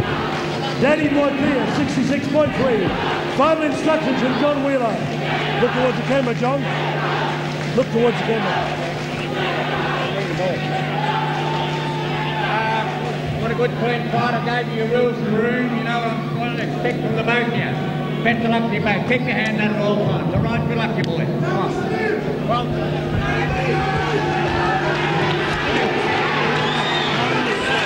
big fight here, the Light Middleweight Championship of Australia. It's a vacant title. Whoever comes out here tonight gets that title here. Danny Boy Pierce and Lim Jeka. And what an atmosphere, Hank, is a magnificent... Fantastic atmosphere. Yep. They'll be Yes. both trying for their lives. Oh, will they ever? Who's your pick, Scott? Oh, look, I think that this hometown crowd will certainly help Lim Jeka, but he's going to have his work cut out for him against Danny Boy Pierce. I wouldn't like to tip anyone here. I think it's going to be that tight. I think it'd be too strong, Lim Jeka. This Pierce looks to be in excellent condition too, and this is going to be a great fight as Jeka comes firing into the midsection of Pierce. Pierce manages to bounce out of there very easily. Gee whiz, he looks beautifully proportioned, Pierce, and moves like, oh boy, a beautifully skilled boxer there. Magnificent condition, and the guard is up. He's got the hallmarks there of looking to be very, very finely tuned. Yeah, he's got certainly a slight height and reach advantage over Lim Jeka as well. Yes, that's an interesting point in itself too. Jeka comes in, big left hand and right body shot, but Pierce bounced out. And that point scoring punches, but Pierce bounced out. Pierce is in the aqua and purple piping shorts with the black boots and socks. And Jeka, of course, in the velvet black velour and elasticised waistband in black. Jeka and Pierce are measuring each other, and both of them scored punches then. Nice little crisp right hook landed by Lim Jeka there. Yes, very good indeed, and it looked like a straight right, I think, that came from Pierce. As the dust settles in the ring, as we try and make our way through here, Pierce is looking for the moment to strike. Jeka is very sharp as well. Both these boys are in phenomenal condition for this fight. And Jeka now causes Johnny Wheeler to come in to break up a headlock situation. Jeka working away at the body and the back and the side of the head. Pierce tries to hit him with the right but misses because Jeka had already got out of that tangle.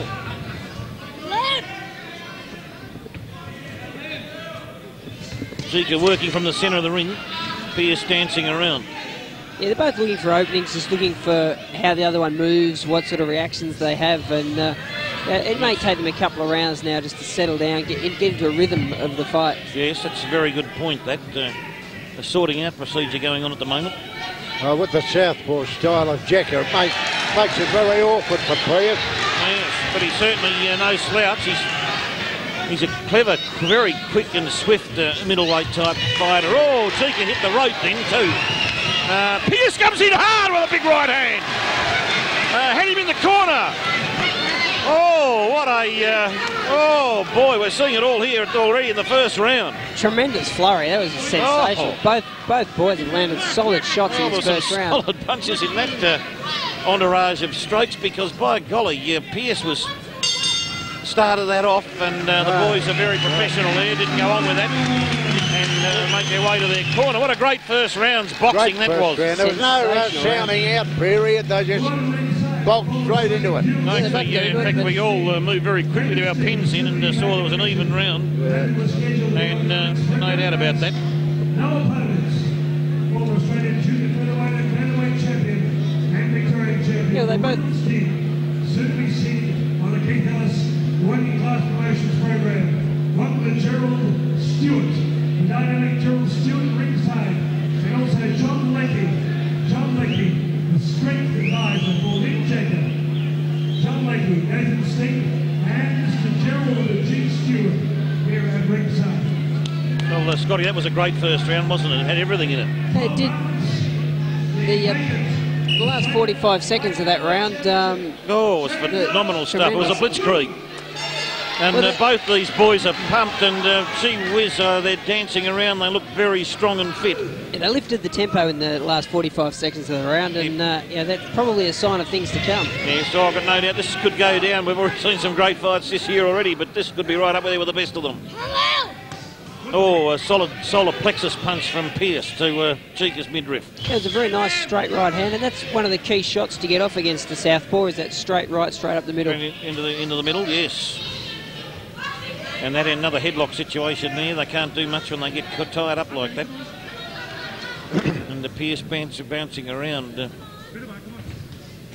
He's very, very quick, Pierce, to get out of trouble. Popping some body shots from Jeka, and then he comes up with one right to the head in that clinch. Well, he's nice and agile, Pierce, and he doesn't give... his defence is high and tight. There's not a lot of openings there. And that's what Lim's just waiting on at the moment. He's looking for the openings and trying to create something. And does it well. Yeah, he did then. He came in hard. Danny Boy Pierce took that and came back to the centre of the ring. Pierce is answering Jeka's fuselage of punches here. And back to Jeka, up into the corner in point of fact. Pushed him into the corner, the neutral corner, but Jeka's trying to fight his way out of it. Pierce is trying to keep him in there with punching. The strength of Pierce there is very interesting. It is, and he's able to hold Jeka into the corner and keep punching away to the body more than anything else. Get his arm off the rope, you fucking idiot!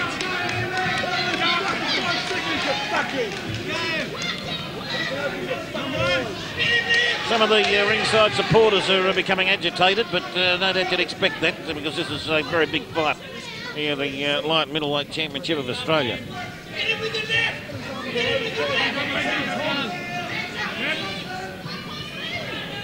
That's an interesting point you made about Pierce's strength in Scotty, because he was able to hold Jeka in that corner, wasn't he?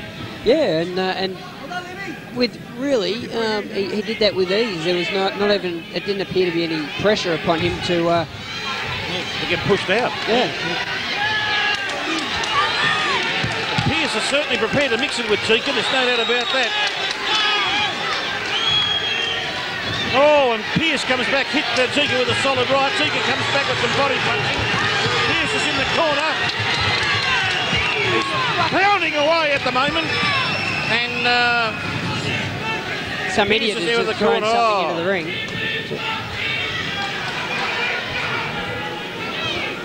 Some of the ringside people getting somewhat agitated.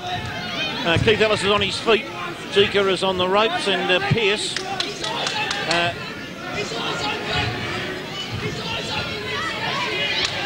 There's a big cut. There's a cut on Danny Pierce's eye, I think. Look at Danny Pierce's left eye. He's got a cut eye. There's a cut on Pierce's left eye. Left eye, is it? Well, I didn't see the punch or whatever caused that, but it's a fair gash. That looks like a significant cut. He's trying to the trainer there is trying to patch it up with Vaseline, but I mean, I don't know whether or not that will be sufficient. But Dr. Peter Lewis, the ringside doctor, is having a good look at that left eye. It's not bleeding. It's they've been able to contain the bleeding in the corner. Yeah, but Pierce's corner seems to be lacking an eye man, Scotty. The trainer has put the Vaseline on it, but it's handy if you've got a quasi-medical expert there, a good eye man in the corner. The Ellis corner's got Keith Ellis Senior. Normally you'd put some adrenaline 1:1000, apply that with force to the eye to make sure that it stops bleeding. Now they were quite fortunate in that instance; they were able to put the Vaseline on and it has stopped bleeding. Yeah. But there's a big chance that's going to open up again very early in this round. Well, if that opens up, young Pierce will be in a lot of trouble because that'll drip straight into his eye. Jeka threw a big left and missed. He missed again with the left. Pierce got out of there. Come on, Libby! Smash his head in! Pierce again, beautiful lateral movement from Pierce to get out of trouble on the ropes there. Yeah, Pierce is excellent on his feet. He boxes, he moves, he gets himself in, or gets himself out of trouble very well. Ever. His footwork is absolutely top class. He's got good head movement. He, as soon as Jeka gets in the distance, he's ducking and ready to move. So he doesn't. It's very hard to hit with a flush punch. Oh, no doubt about that. Making it very hard for Jeka. Jeka trying to measure what he's going to do with Pierce now is proving to be a very tough customer to fight.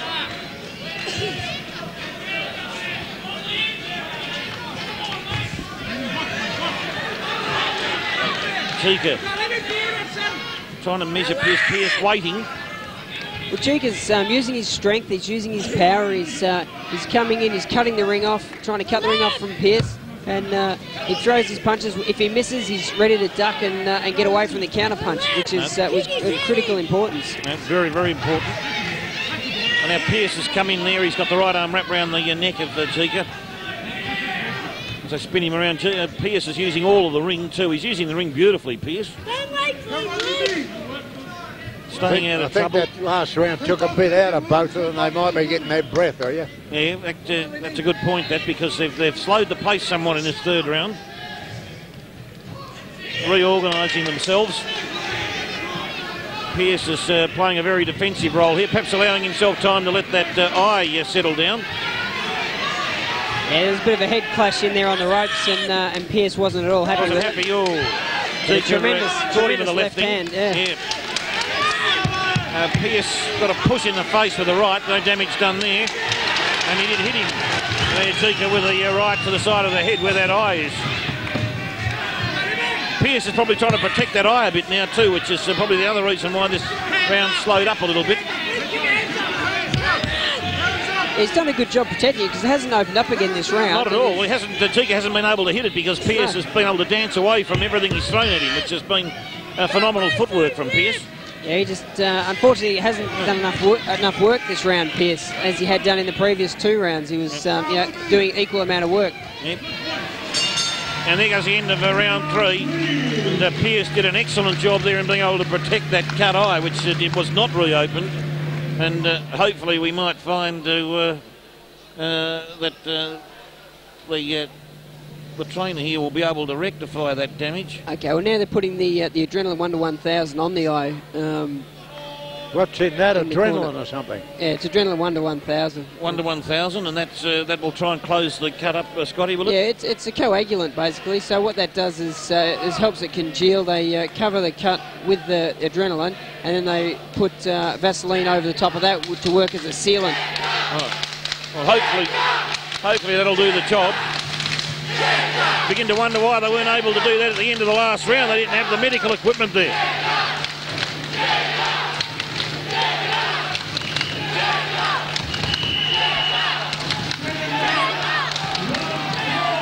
Hopefully now that eye work will hold together, because this has got the hallmarks of a great bout here. Oh, hasn't it? This is. Yes, we move first into the 3 rounds have been tremendous. Been magnificent. And Jeka is just supremely fit. I was watching him in his corner, and he's, he couldn't even blow out a candle. He's he's not puffing at all. He's very composed. He's certainly calmed down. I think he was very, very pumped up at the start of the fight, but he's now got his composure. He's putting it together. He's picking his shots. Starting to relax a bit more and move his way into his routine. But Pierce is still proving to be a very hard target for him, Jeka. He's an extremely hard target, but the fight's just starting to find a bit of a rhythm where, Jeka is certainly the aggressor, yes, with Pierce being the mover and to get away, get in and out of action. It's been phenomenal stuff, and his footwork, Pierce, has been excellent. Jeka thumping away at the mid-region. Oh, foxed the right hand there, Jeka, and just allowed that situation to waft away. He wasn't too concerned about that. As they shape up again, Pierce came in low, but wasn't able to really hit pay dirt. Now, Pierce is working a lot harder this round than what he did in the previous round. Trying to make the fight a bit more from that point of view. The previous round, I think he was worried about the eye and sort of took the round off and walked into a very nice left-right combination, or right-left combination, sorry. Well, he's managing to dive under a couple of Jeka's punches too, which is obviously helping him, because it's the double effect of being able to keep that eye away from trouble and also no scoring punches. Yeah, the other concern is if that eye swells, if he gets a lot of swelling on top of the eye, it can really hamper the vision. Yes, that would be a problem. Well, we're into a lot of slugging work here at the ring area near to the commentary area. Jeka's on the ropes now, and Pierce hit him with a couple of body shots. Jeka's turned him around, but Pierce bounced out. He won't become engaged in those slugfests in the corner. There's no need for him to do that. Oh! Beautiful left cross. Came straight off the ropes then, Pierce. Yeah, right on the chin. Oh, he's in a bit of trouble. Jeka is starting to pound away with the left and right hands. Pierce is going to slug it with him. He won't. He started to move out of there. He should get out of there, but he's going to slug it with him. As Jeka throws a left hand that didn't have much power in it. Pierce got out of trouble there. I'm surprised he stayed in there for as long as he did. There were openings to get out on the left-hand side of Jeka, and he didn't take them. Oh, good left hand from Pierce, caught Jeka on the jaw. And Jeka came back with a couple of clubbing right hands to the side of the head. This Pierce is tough though. Whoa, he can take it and dish it out. But Jeka is really clubbing him this round. He's getting with big shots. Danny Boy has had worse than this before, and in the Ellis corner, as Pierce makes his way back to his corner, he is in a...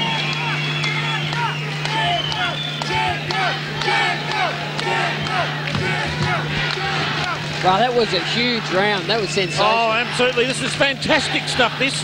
And Pierce, who at times looked to be in a bit of trouble, was able to move out of it without too much difficulty. It's a credit to his fitness that he's able to just recover so quickly. He walked into a big left cross, didn't he? And when he bounced off the ropes, Hank. Oh, it was big. In fact, I did give that round to Jeka. I thought he did a bit more. Yeah. And I thought now, in my eyes, the fight's pretty even. He landed. I've got Jeka ahead by a couple of points. Yeah, I've got Jeka in front now. It's a great fight, this, and there's no doubt these boys are certainly, both of them have got the credentials to fight for this this light middleweight championship of Australia. No doubt about it, and whoever wins it will be a worthy victor, because these boys have got all the skills he could wish to see in a middleweight contest. Oh, they're both brilliant.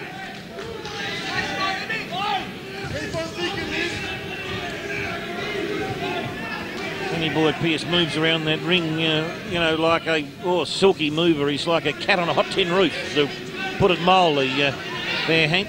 I'm very impressed also. He's able to vary the tempo. Like the previous round, the round just gone, was quite a heavy work rate. Round before that, he stayed out of trouble for the whole round. He's, in some respects, he may be controlling this fight, choosing when it's going to be hard, when it's not. Well, that augurs well for him if he can do that, if he can afford to do it, because being able to control the fight puts him in the box seat.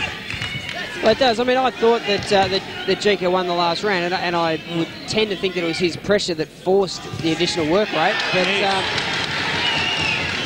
just right at the moment, it would appear that Pierce is boxing and moving and trying to stay out of trouble again. No doubt about that. Well, Jeka has struck Danny Boy Pierce with the most scoring punches this round, so he's winning this round as well. Danny Boy's going to have to see if he can move in and throw some positive leather in the next minute to try and even it up. Jeka's done most of the attacking in this round.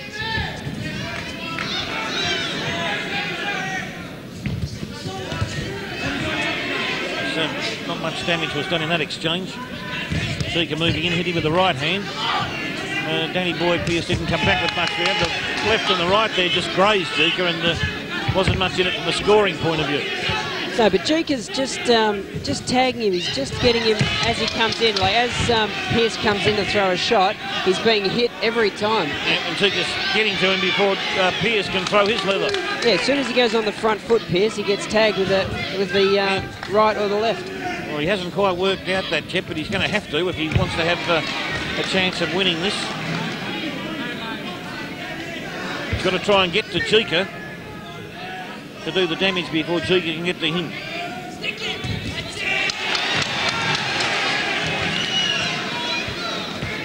Jeka now trying to go on the attack as he is. The winning punches there for this round. So Danny Boy moves around. He's continually trying to move Jeka around.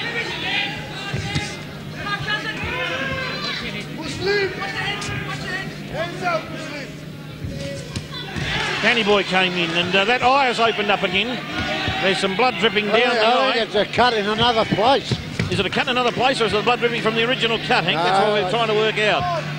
You think it could be a cut under the eye? Bit hard to tell. Could be the blood dripping down, I believe. That was good boxing, that, and we'll have a look in the corner of this round. Certainly give that round to Jeka. He did manage to catch Pierce with them. I thought that was Jeka's best round of the fight thus far. No doubt about that. He did catch him with a number of punches and had him on the back foot a bit because Pierce had come in. Jeka's already hit him, as you said. And the corner is applying the Adrenaline 101. Same cut. Same cut, yeah, I thought it was. Now, I don't think Danny Boy Pierce had one effective onslaught during that round. I thought that round was completely one way. It was all Jeka's. It was a bit disappointing for Pierce that round because he wasn't able to overcome Jeka's strengths at all, was he? Or even looked like he was going to work out how he was going to overcome it. That's right. He's also just starting to breathe a little heavier in the corner now, and you know, Lim Jeka, it looks, yeah, he's fit as a fiddle. There's no worries there, and just Pierce is just starting to breathe that bit heavier. I think that you know, maybe the tide is swaying. Well, he's done a lot of ring work in this fight. He's moved around a lot. He's still bouncing. But Jeka is all business as he comes in, finding Pierce a hard person to know. But when Pierce comes in close, Jeka's got the artillery to mow him down before he gets in to work away at the Jeka frame. Yeah, well, Jeka's got the harder punches. He's got the power. No doubt about that. And that was a slugging type punch, that one. I think that one might have been a low blow, hence the noise. Yeah, no, hit the protector. Pierce is now back in the corner, and Jeka's trying to work away at the body and throw some headshots as well. He's waiting for the gloves to drop. He's got Pierce in trouble as he hammers away to the body, to the midriff. A couple of short punches to the head. Pierce gets out. He caught him with the left. He's coming in with the body shots. You know, Pierce should have tried to perhaps get out of that corner, Scotty. There, it was dangerous for him. It was dangerous. Not many of them were clean shots. The last two at the end as he came out were clean shots. But other than that, I think he caught most of them on the gloves and arms. Gloves.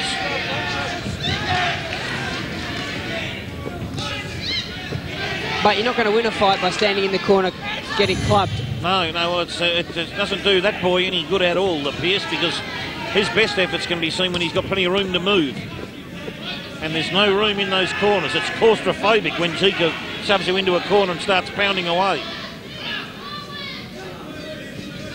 Oh, just jabbing out that left hand of Pierce at the moment, trying to find some range. Gave Jeka a slap on the back of the kidneys and pushed him into the corner.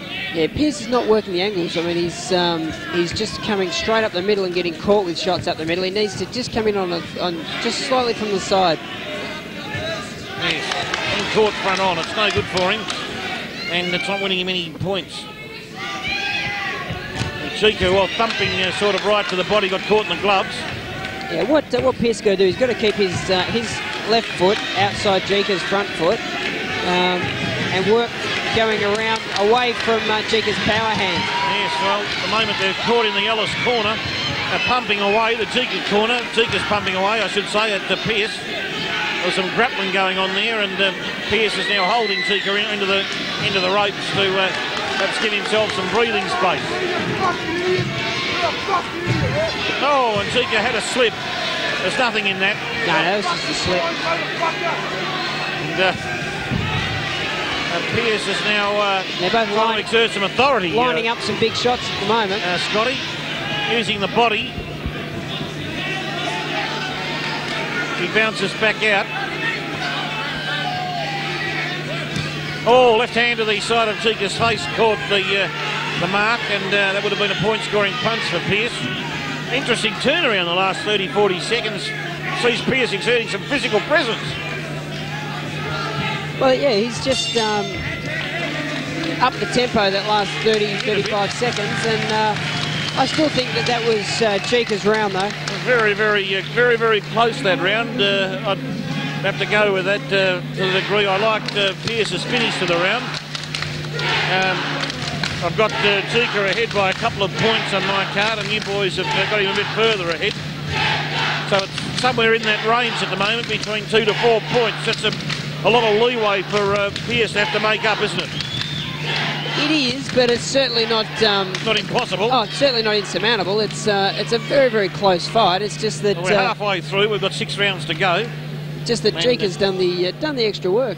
He has, and Keith Ellis, in his normally relaxed fashion, is explaining to Jeka what needs to be done to fulfil the contract here tonight with a victory. A good fight. Been a great night here tonight, hasn't it? It's been a great night. Oh, this is phenomenal This stuff. is topping it off. Oh, it's been magnificent here. It's been an absolutely fantastic night's boxing, and the sport is really booming in Melbourne now. And here comes Pierce. Jeka has made his way to the middle. Pierce is dancing again. He's moving. He's got great movement on those toes. He certainly knows how to move around the ring, Pierce. Whether or not he can exert that physical presence he started in the last round on Jeka remains to be seen. No, I don't think he's got the capacity to do it for a full 3 minutes. Seen him more a clash of gloves then, I think. As Pierce comes in trying to work on the Jeka midriff, and he comes in low like that, leaves himself wide open to a Jeka right hand. Jeka in the black velour trunks, velveteen you might even call them, and Pierce, the boy in the aqua and purple pipings.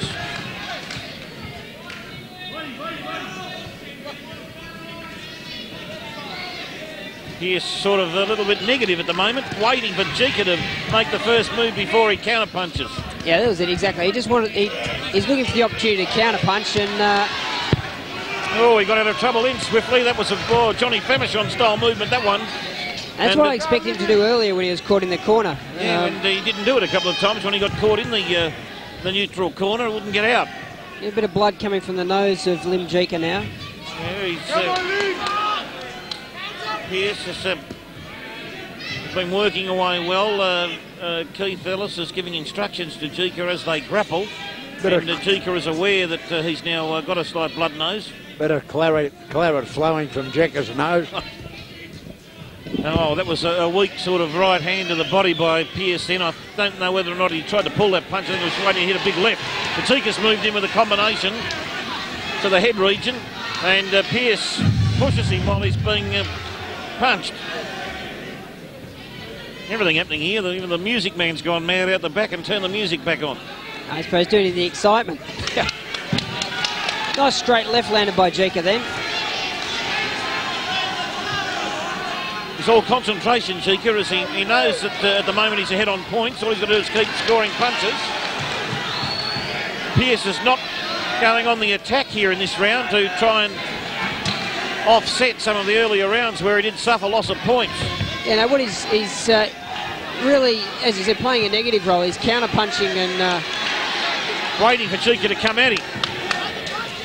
Yeah, he's trying to make him miss and make him pay, but Jeka's not missing too many. He is. Well, he copped a big, I think it was a right to the nose then, and when he was bent down then, Jeka caught him. Hasn't halted him in his movements, Pierce. A vibrant crowd here tonight in St Albans, Victoria, no doubt about that.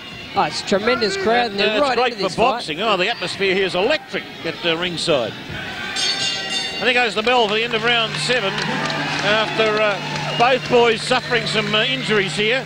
Pierce is still bleeding slightly from his left eye, and Jeka has a blood nose from the right nostril. I predict that Pierce is getting tired. Yeah, I think that his lack of work in that round and the heavy breathing down the corner would indicate that he is starting to tire. Jeka's been stronger, hasn't he? Yeah. And Pierce has had to throw him off all the time, and that's taken its toll. And too, the onslaughts of Jeka, they're pretty solid body shots he's been landing. They're really starting to take their toll. According to the Marcus of Queensbury, he looks a lot better. This bloke's doing a lot of damage with those round armours. Now that's an interesting point. But they're working feverishly in the corner here to patch up the Pierce injuries. They're working very hard on the other eye. On the other eye, yeah.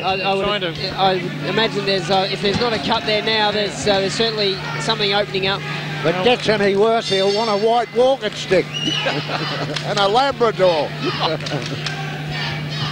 Well, if the two cuts meet, he might have a flip-top head. Well, let's hope that those injuries can be kept at bay by the corner. And he looks okay once he started this round. He's got the Vaseline over both those injuries, and the Adrenaline 101, I think, as Scotty referred to it as before, the medical term. Jeka still looking strong and compact. Very strong in the arms, Jeka. He's done an enormous amount of upper body work. The arms look extremely strong.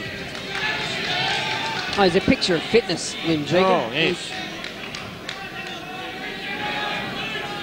Very strong middleweight we're looking at here. Super middleweight. Should I say light middleweight. And Pierce still not able to do anything of any consequence to try and turn this fight around at the moment. Very worried about when he moves in, getting hit in those eye regions. So here they are on the ropes, they're hanging on again. Pierce is hanging on to Jeka's right arm with his left hand, and he tries to punch with the right. Puts the head down again and barrels in like a toreador, Pierce. And tries to slap Jeka on the back with a right. They're scrambling around at the moment.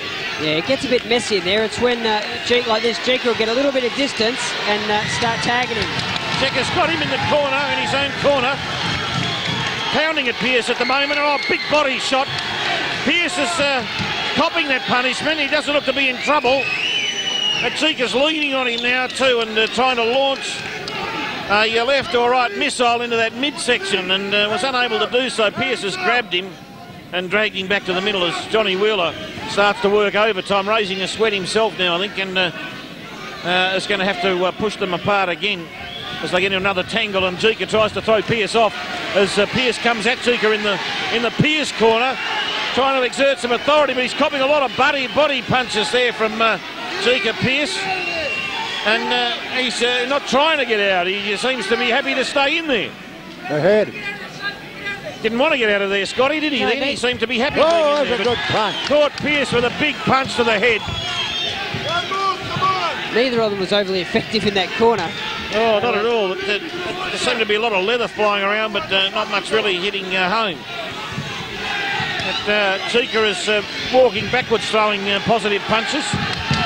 Pierce comes forward, big body rip, straight left into the stomach of Pierce by Jeka, as Jeka has the arms out, and Pierce gives a punch to Jeka.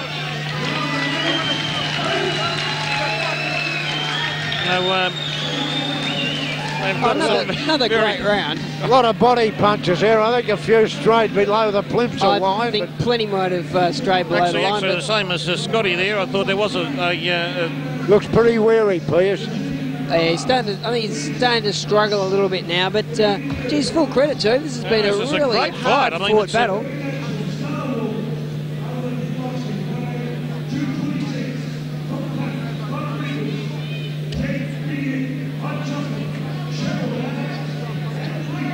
I'd say. Well, I've got Jeka around about 3 points up. I'd say within the next quarter of an hour they'll be putting the belt on Jeka. Confident prediction by Hank Stanley at ringside, and he's feeling very confident that Jeka has got this fight just about in the bag at the moment. And that was a very torrid 8th round. This is a torrid bout altogether because these boys have been hammering away. And both of them have suffered slight injuries here tonight. But still back into a ring centre, and this has been a very exciting bout with a very, you'd say, well, it's a one-sided crowd. They're all Jeka fans, but they've been a phenomenal crowd from a point of view of providing their excitement, because they've been screaming their lungs out all night. There'll be a few sore throats tomorrow. Well, it's been such an entertaining night. Like, every fight on the card has been exceptionally good. It's been a very evenly matched card, a good card to put together by Keith Ellis Working Class Promotions, as they always do. And Jeka moves around back to the centre of the ring. The boys are decided to measure each other at the moment. Pierce is still basically either refusing or unable to really start to get positive with this bout. As he moves in, just caught Jeka with a couple of soft body punches. There's not a great deal of power behind Pierce's punches at the moment, Scotty, I've noticed the last round or two. No, I don't think they're having a great deal of impact. He's just not landing often enough now. No. I mean, he's a busy fighter, but the leather, the point scoring position up on the scoreboard, the scores aren't going up. Well, the other thing is... Oh, that's a good punch. Oh, caught him on the jaw. Right on the point of the chin, did Jeka. Well, now we'll know whether or not Pierce has got a strong resilience to that. Pierce is turning southpaw to try and counteract the style, and he's not used to being a southpaw, so he's getting tagged. It's well, that was possibly not the right tactic for him. Oh, no. Because he's starting to cop some punishment now from Jeka. Jeka on top in this round now. That punch to the chin that we saw the Hank bellow out just a moment ago. He saw it, and it may have caused a little bit of damage, but Pierce is still in there, very courageously pushing Jeka across the ring.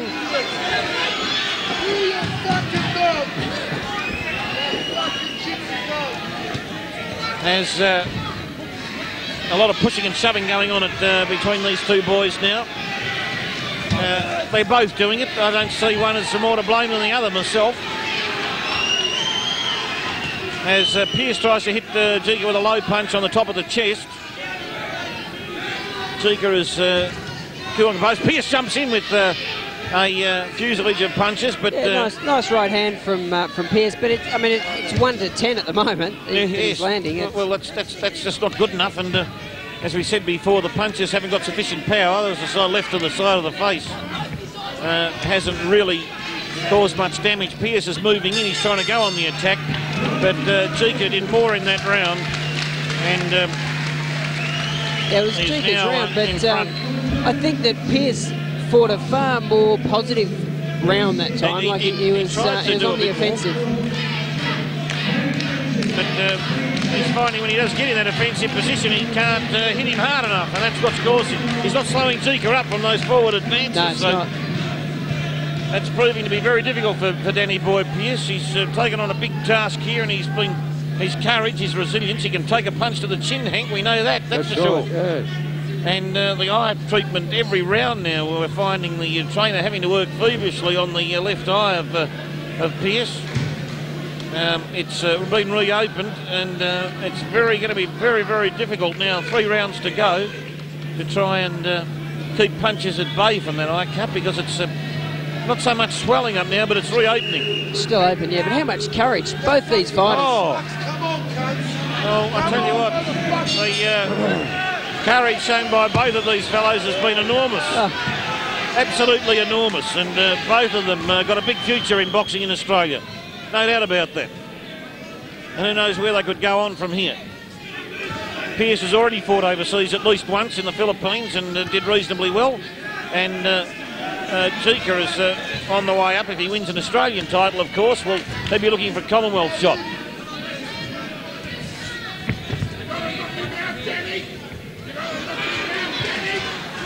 The Pierce fans at ringside now are getting worked up, getting very worked up at ringside. Pierce dancing around. Beautiful footwork from Pierce. He still has the energy to do that, to keep the footwork going. And they're getting themselves locked into Body Punch City here at the moment as they keep hammering away. He's a great mover, isn't he, Danny Pierce? Oh, he's a beautiful mover. He, you know, the Aboriginal fighters that we've had along the way have been magnificent movers, and he's certainly one of them. He's got a bit of the, you know, Lionel Rose used to move a bit like that, you know. It's you can start to look at the comparisons.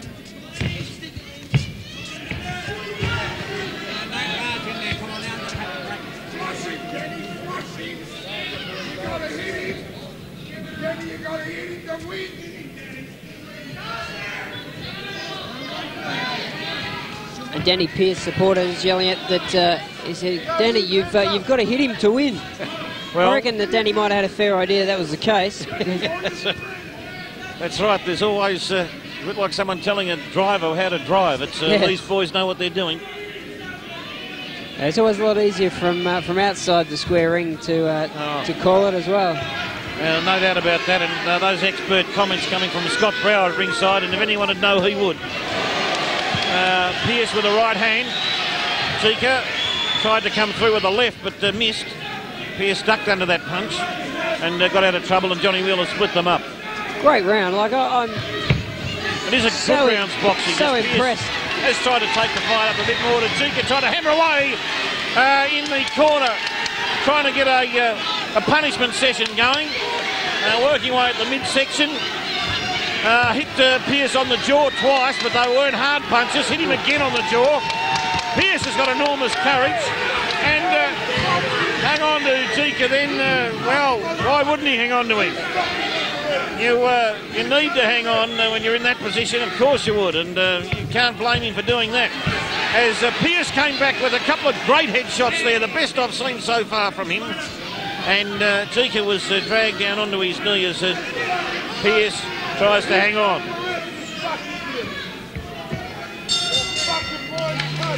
And at the end of that round, I'd say that there's no doubt in my mind that was probably an excellent round's boxing. I thought it was pretty sensational. Even. Yeah, nothing in that round. Nothing in it, and an even round given by all of us, I believe, being the 10th round. As the courage of Danny Pierce. I mean, a couple of rounds ago, we said he was starting to tire. He came back and fought that round. The two of the guys, that was 3 minutes, both Jeka and Pierce, non-stop, 3 minutes. Well, there's no doubt this man, Danny Boy Pierce, I tell you what, Keith Ellis and the boys, from a match-up point of view, they couldn't get a better match-up because this fellow's got courage personified. There is no doubt he can take punches on the chin. There's no doubt about that. He copped 3 or 4 in that round and won the round before that. And he's got resilience. He's got no glass jaw. This boy could go places in boxing, Scotty. Oh, look, yeah, both of these guys are really headed for huge things. I mean, it's really a shame. Pronouncing himself just about home and hosed. He's feeling very confident with himself, Jeka. And one thing about the Keith Ellis boys is they never lack confidence in themselves. They're absolutely schooled and utilised in the field of having confidence. Don't worry about that. I think it's Keith that motivates them, I think. Oh, does he ever?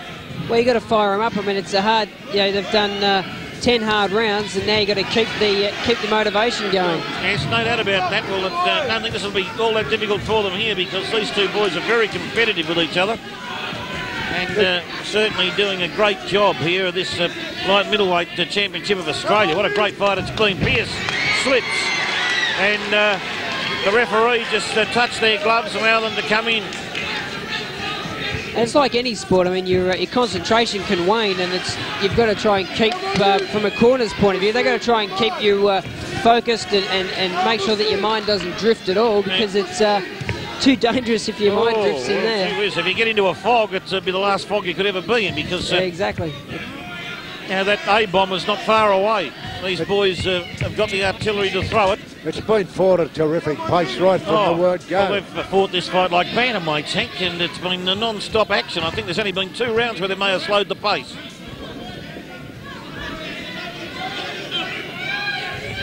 Both of them deserve the accolades of the crowd at the end of this fight. They've been phenomenal. It's a great fight for Australian boxing, and these 2 boys are on the way up in boxing, no doubt about that.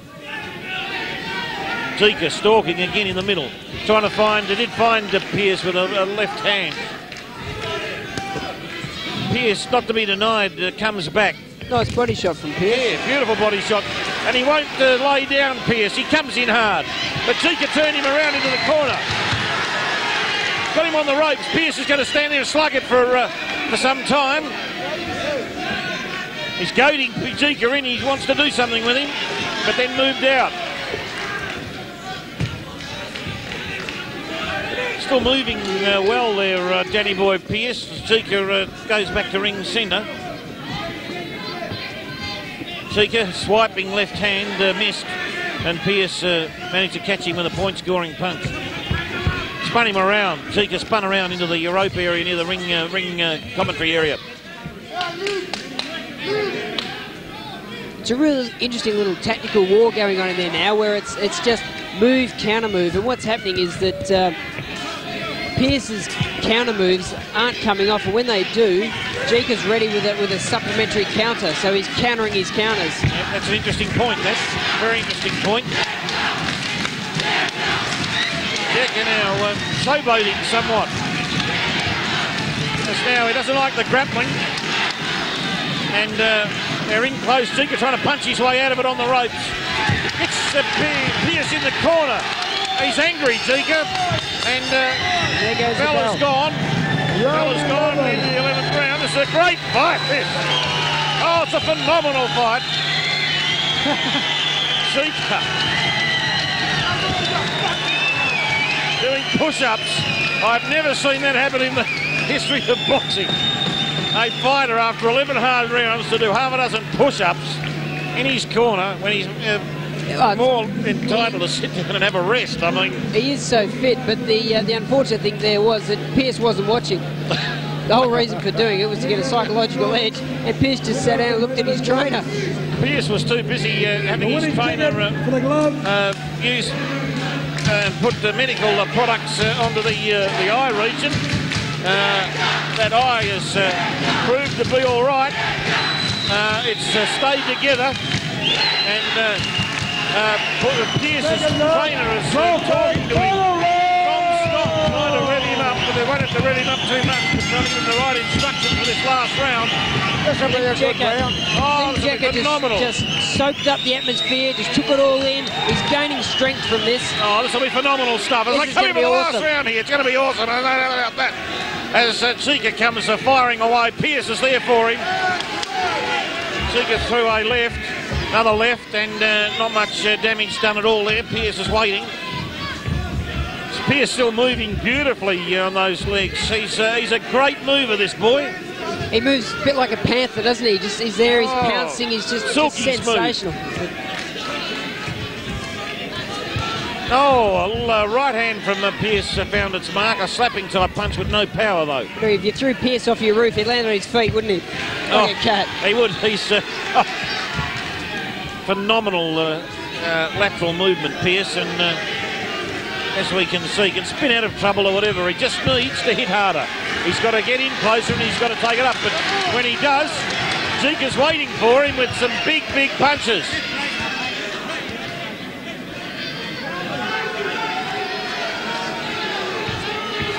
As Johnny Wheeler breaks them up near the ropes. Having a good look at Pierce's eye there. Yeah, I won't stop it now. It is running. The eyes opened up. Pierce isn't complaining about it. He's able to see. He can see Jeka. Oh! Was that a slip? Yeah, that was a slip. A definite slip. And Jeka not perturbed by that, smile on his face, saying nothing wrong with me. And first time we've seen probably a true slip. We had one other slip earlier on, but the canvas in the ring has been excellent, really. It's held up well.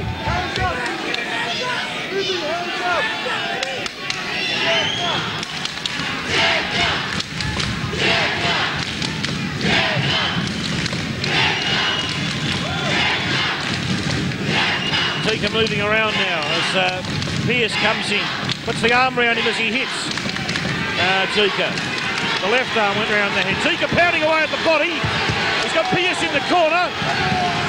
Pierce has been able to divert a lot of that trouble. Jeka bleeding badly from the right nostril again. And Pierce bleeding from the eye, but still dancing on his feet. He didn't really get badly hurt in that exchange.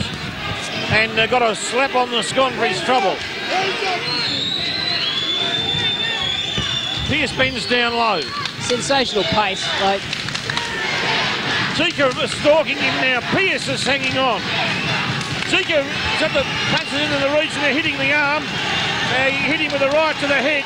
The fight's going to go the distance. There's no doubt about that. Pierce is on the ropes though, as Jeka punches away, pounds away at the body of Pierce. Pierce comes back with a big right hand, moves away, and there goes the bell.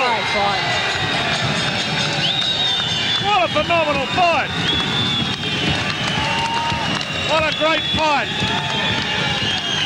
What a gutsy effort by these two boys.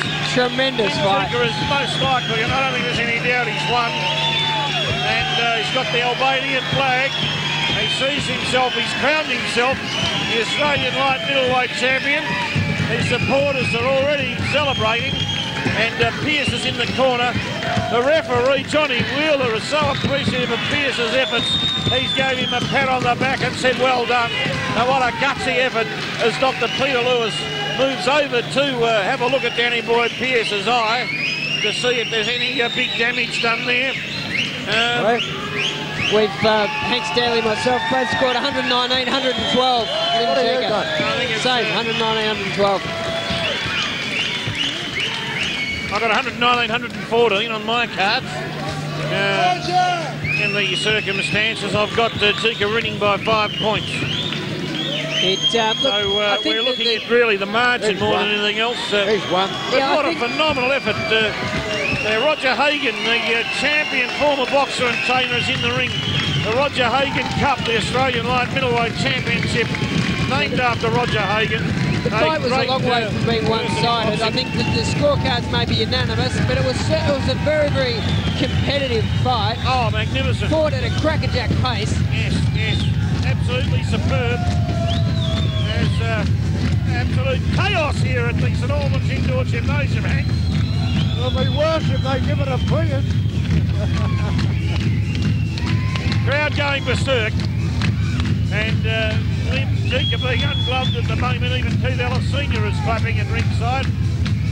Believes this man has the championship belt without any dispute whatsoever. But not to be denied as Danny Boyd Pierce. He's put up a phenomenal exhibition here tonight. Yeah, they give it a Pierce. This will be like the Carlton and South Melbourne soccer match. Yeah.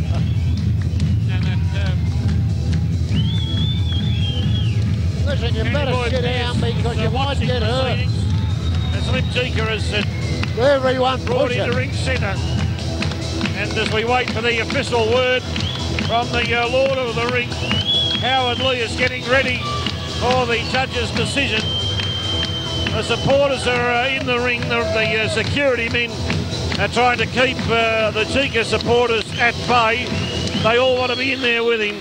Jeka has got his hand around the Lord of the Ring, Howard Lee, already. As Danny Boyd Pierce also gets carried around the ring by one of the member of his entourage. Yeah. And here we now cross to Howard Lee, the Lord of the Ring, with the official decision. No, we're just waiting here at the moment, and here we go. Good point. Ladies and gentlemen, we have a unanimous decision. Judge Gus Mercurian has it 110 to 117. Judge Ignatius Miscellaneous 108 to 120. Finally, Judge David Wignall 107, 120 to the new champion, Jeka!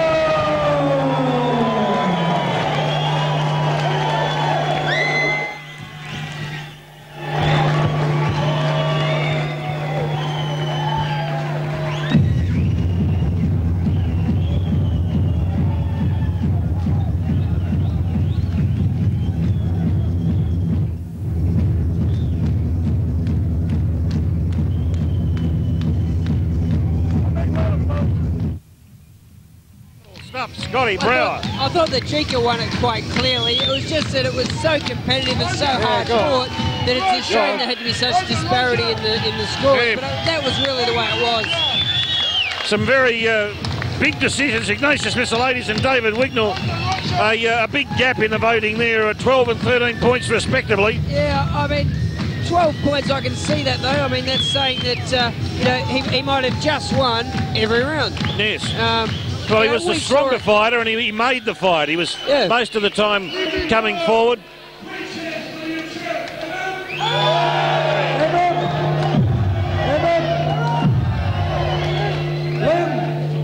It's bigger than a dream come true.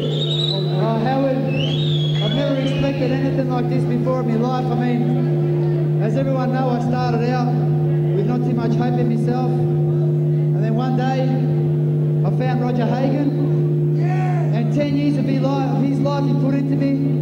He gave me the tools of boxing, he gave me the tools of life, and he taught me to be a man. And this fight tonight was dedicated in his name and his honour for all the respect and the love for 10 years that he gave me in boxing. This is for you, Roger! 10 years for Roger!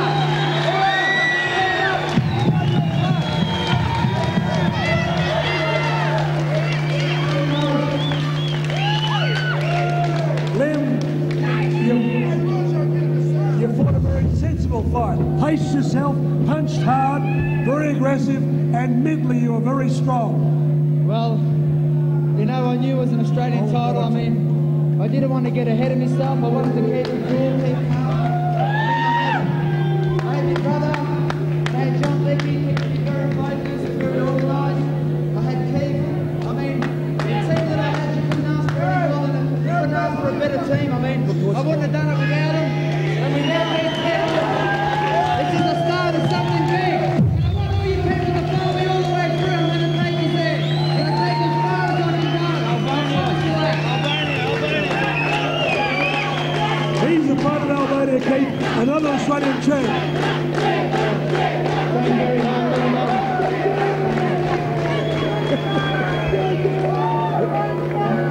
I want to thank Paul Gallagher for helping us to put it on here tonight. I want to thank all the Albanian people. Jeka trains twice a day. Actually, he trains a bit too hard, but he relaxed a bit tonight on this. We just hope we can take him a little bit further. And we've got a dancing girl in a minute, so everyone can have a bit of a party and relax. Stacey Lee, Keith Ellis, congratulations. Lim, the final word from you. It's been a great night. Did the crowd drive you on? They were roaring here. Well, to tell you the truth, when I walked in here in the ring, I asked Keith if he had a pair of scissors because I had hair going out of me about a metre long. I mean, I've never felt anything like that before in my life. I mean, all you people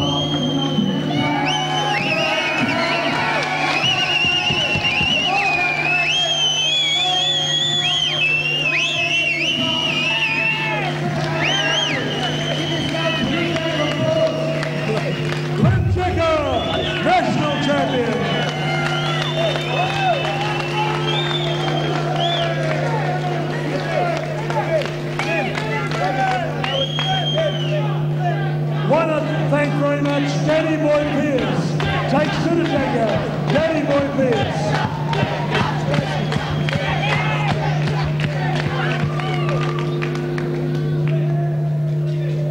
photographer coming up. Do you want to interview her? Stacey Lee.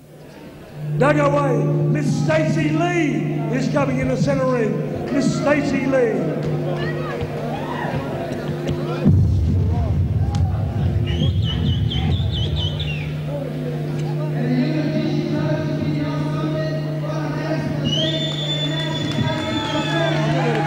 So much tonight. Your fight, the crowd are very much involved.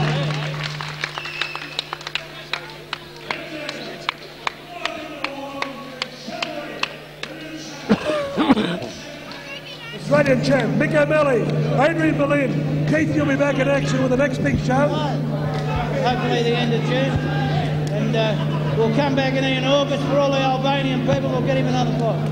Keith Ellis, Working Class Promotions. Protect yourself at all times, both physically and emotionally. Clear the ring. Clear the ring. Peace on earth and reach for the stars. Well, ladies and gentlemen, what a fantastic night's boxing we've had here tonight at the St Albans Indoor Gymnasium Centre here in the beautiful city of St Albans, west of Melbourne. Well, look, we'll start with the first fight in the card was Nigel Snart against Craig Franklin, Scotty, and Nigel Snart just too strong, too quick.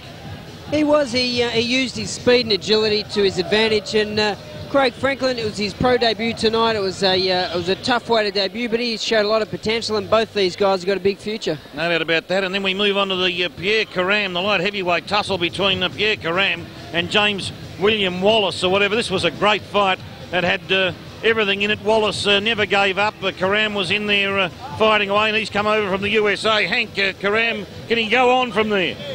Oh, yes, I suppose he can. He's got a bit to learn, but I did detect a bit of Thomas Hearns about him, that big rangy left hand and that.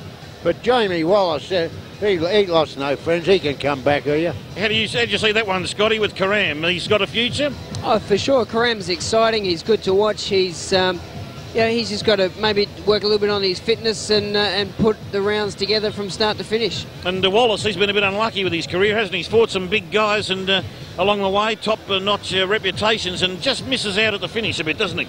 Well, he's a road warrior. He's prepared to go out and travel, and he'll go to somebody else's backyard, and that's probably why what his record reflects with 11 wins and now 16 losses. Yes.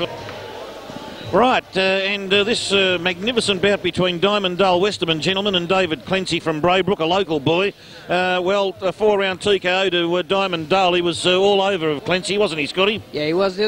David Clencie really showed ring rust. He's had quite a few years out of the ring, and that showed tonight. He was fighting at a weight that was heavier than what he was previously fighting at by quite a big margin. So I think he's got a couple of kilos to lose, but Dale Westerman, he was tremendous. He was... he was really sharp, he trained hard, he was on fire, and unfortunately for David Clencie, he was overmatched tonight.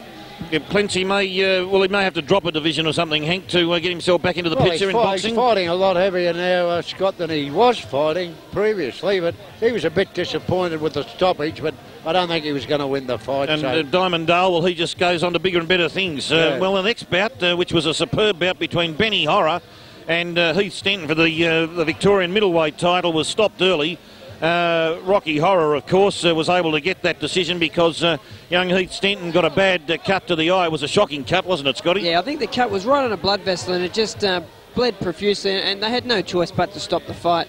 But it was shaping up to be a good fight. Yeah, he was boxing around well, Heath Stenton, and the styles were blending in well. Rocky Horror with the walk after, knock him down style. The other kid move it around, jabbing the left hand out. Looked like being a good fight. Bad luck, the eye was cut. Yeah, I'm sure they'll have a rematch, and probably that'll be down in Geelong on one of the future promotions. I think so. Well, that eye cut to Stenton hit a blood vessel, you believe, in your commentary at ringside, and that, of course, you just won't be able to stop that, would you? No, that would have just kept bleeding, and they had no alternative but to stop the fight when they did. Good point. Well, a main event, gentlemen, what a magnificent fight it was to decide the light middleweight championship of Australia between Jeka here, resident Victoria, and New South Wales champion Danny Boy Pierce. Well, Scotty, I mean, what could we have asked for? We had a phenomenal night, and then to come up against a 12-rounder of that quality and quantity, it was superb, wasn't it? It was magnificent. The crowd was just so into it. Both boys lifted, and I think that they certainly fought to the best of their ability.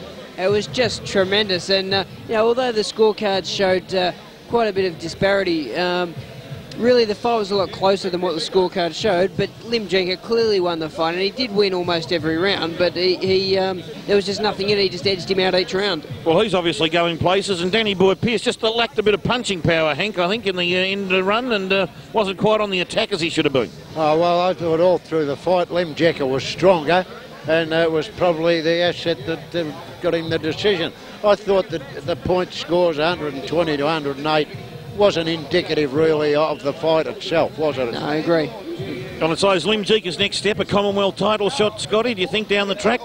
Well, certainly down the track. I'd probably like to see him defend his Australian title a couple of times, just get a bit more experience over the 12-round distance. Become match hardened and see how we go, say, 12 months down the track. Yeah, he handled the 12 rounds without a problem. He was just so fit tonight. I think it was a credit to Keith Ellis, his trainer, to have him in such good condition. But I'd just like to see a little bit more experience under his belt. That was only his 10th fight, so it'd be good to see him have a few more. Well, what a phenomenal night we've had. We've had a fantastic night here at ringside, the St Albans Gymnasium Indoor Centre. Scott Brower, former Australian lightweight and junior bantamweight champion.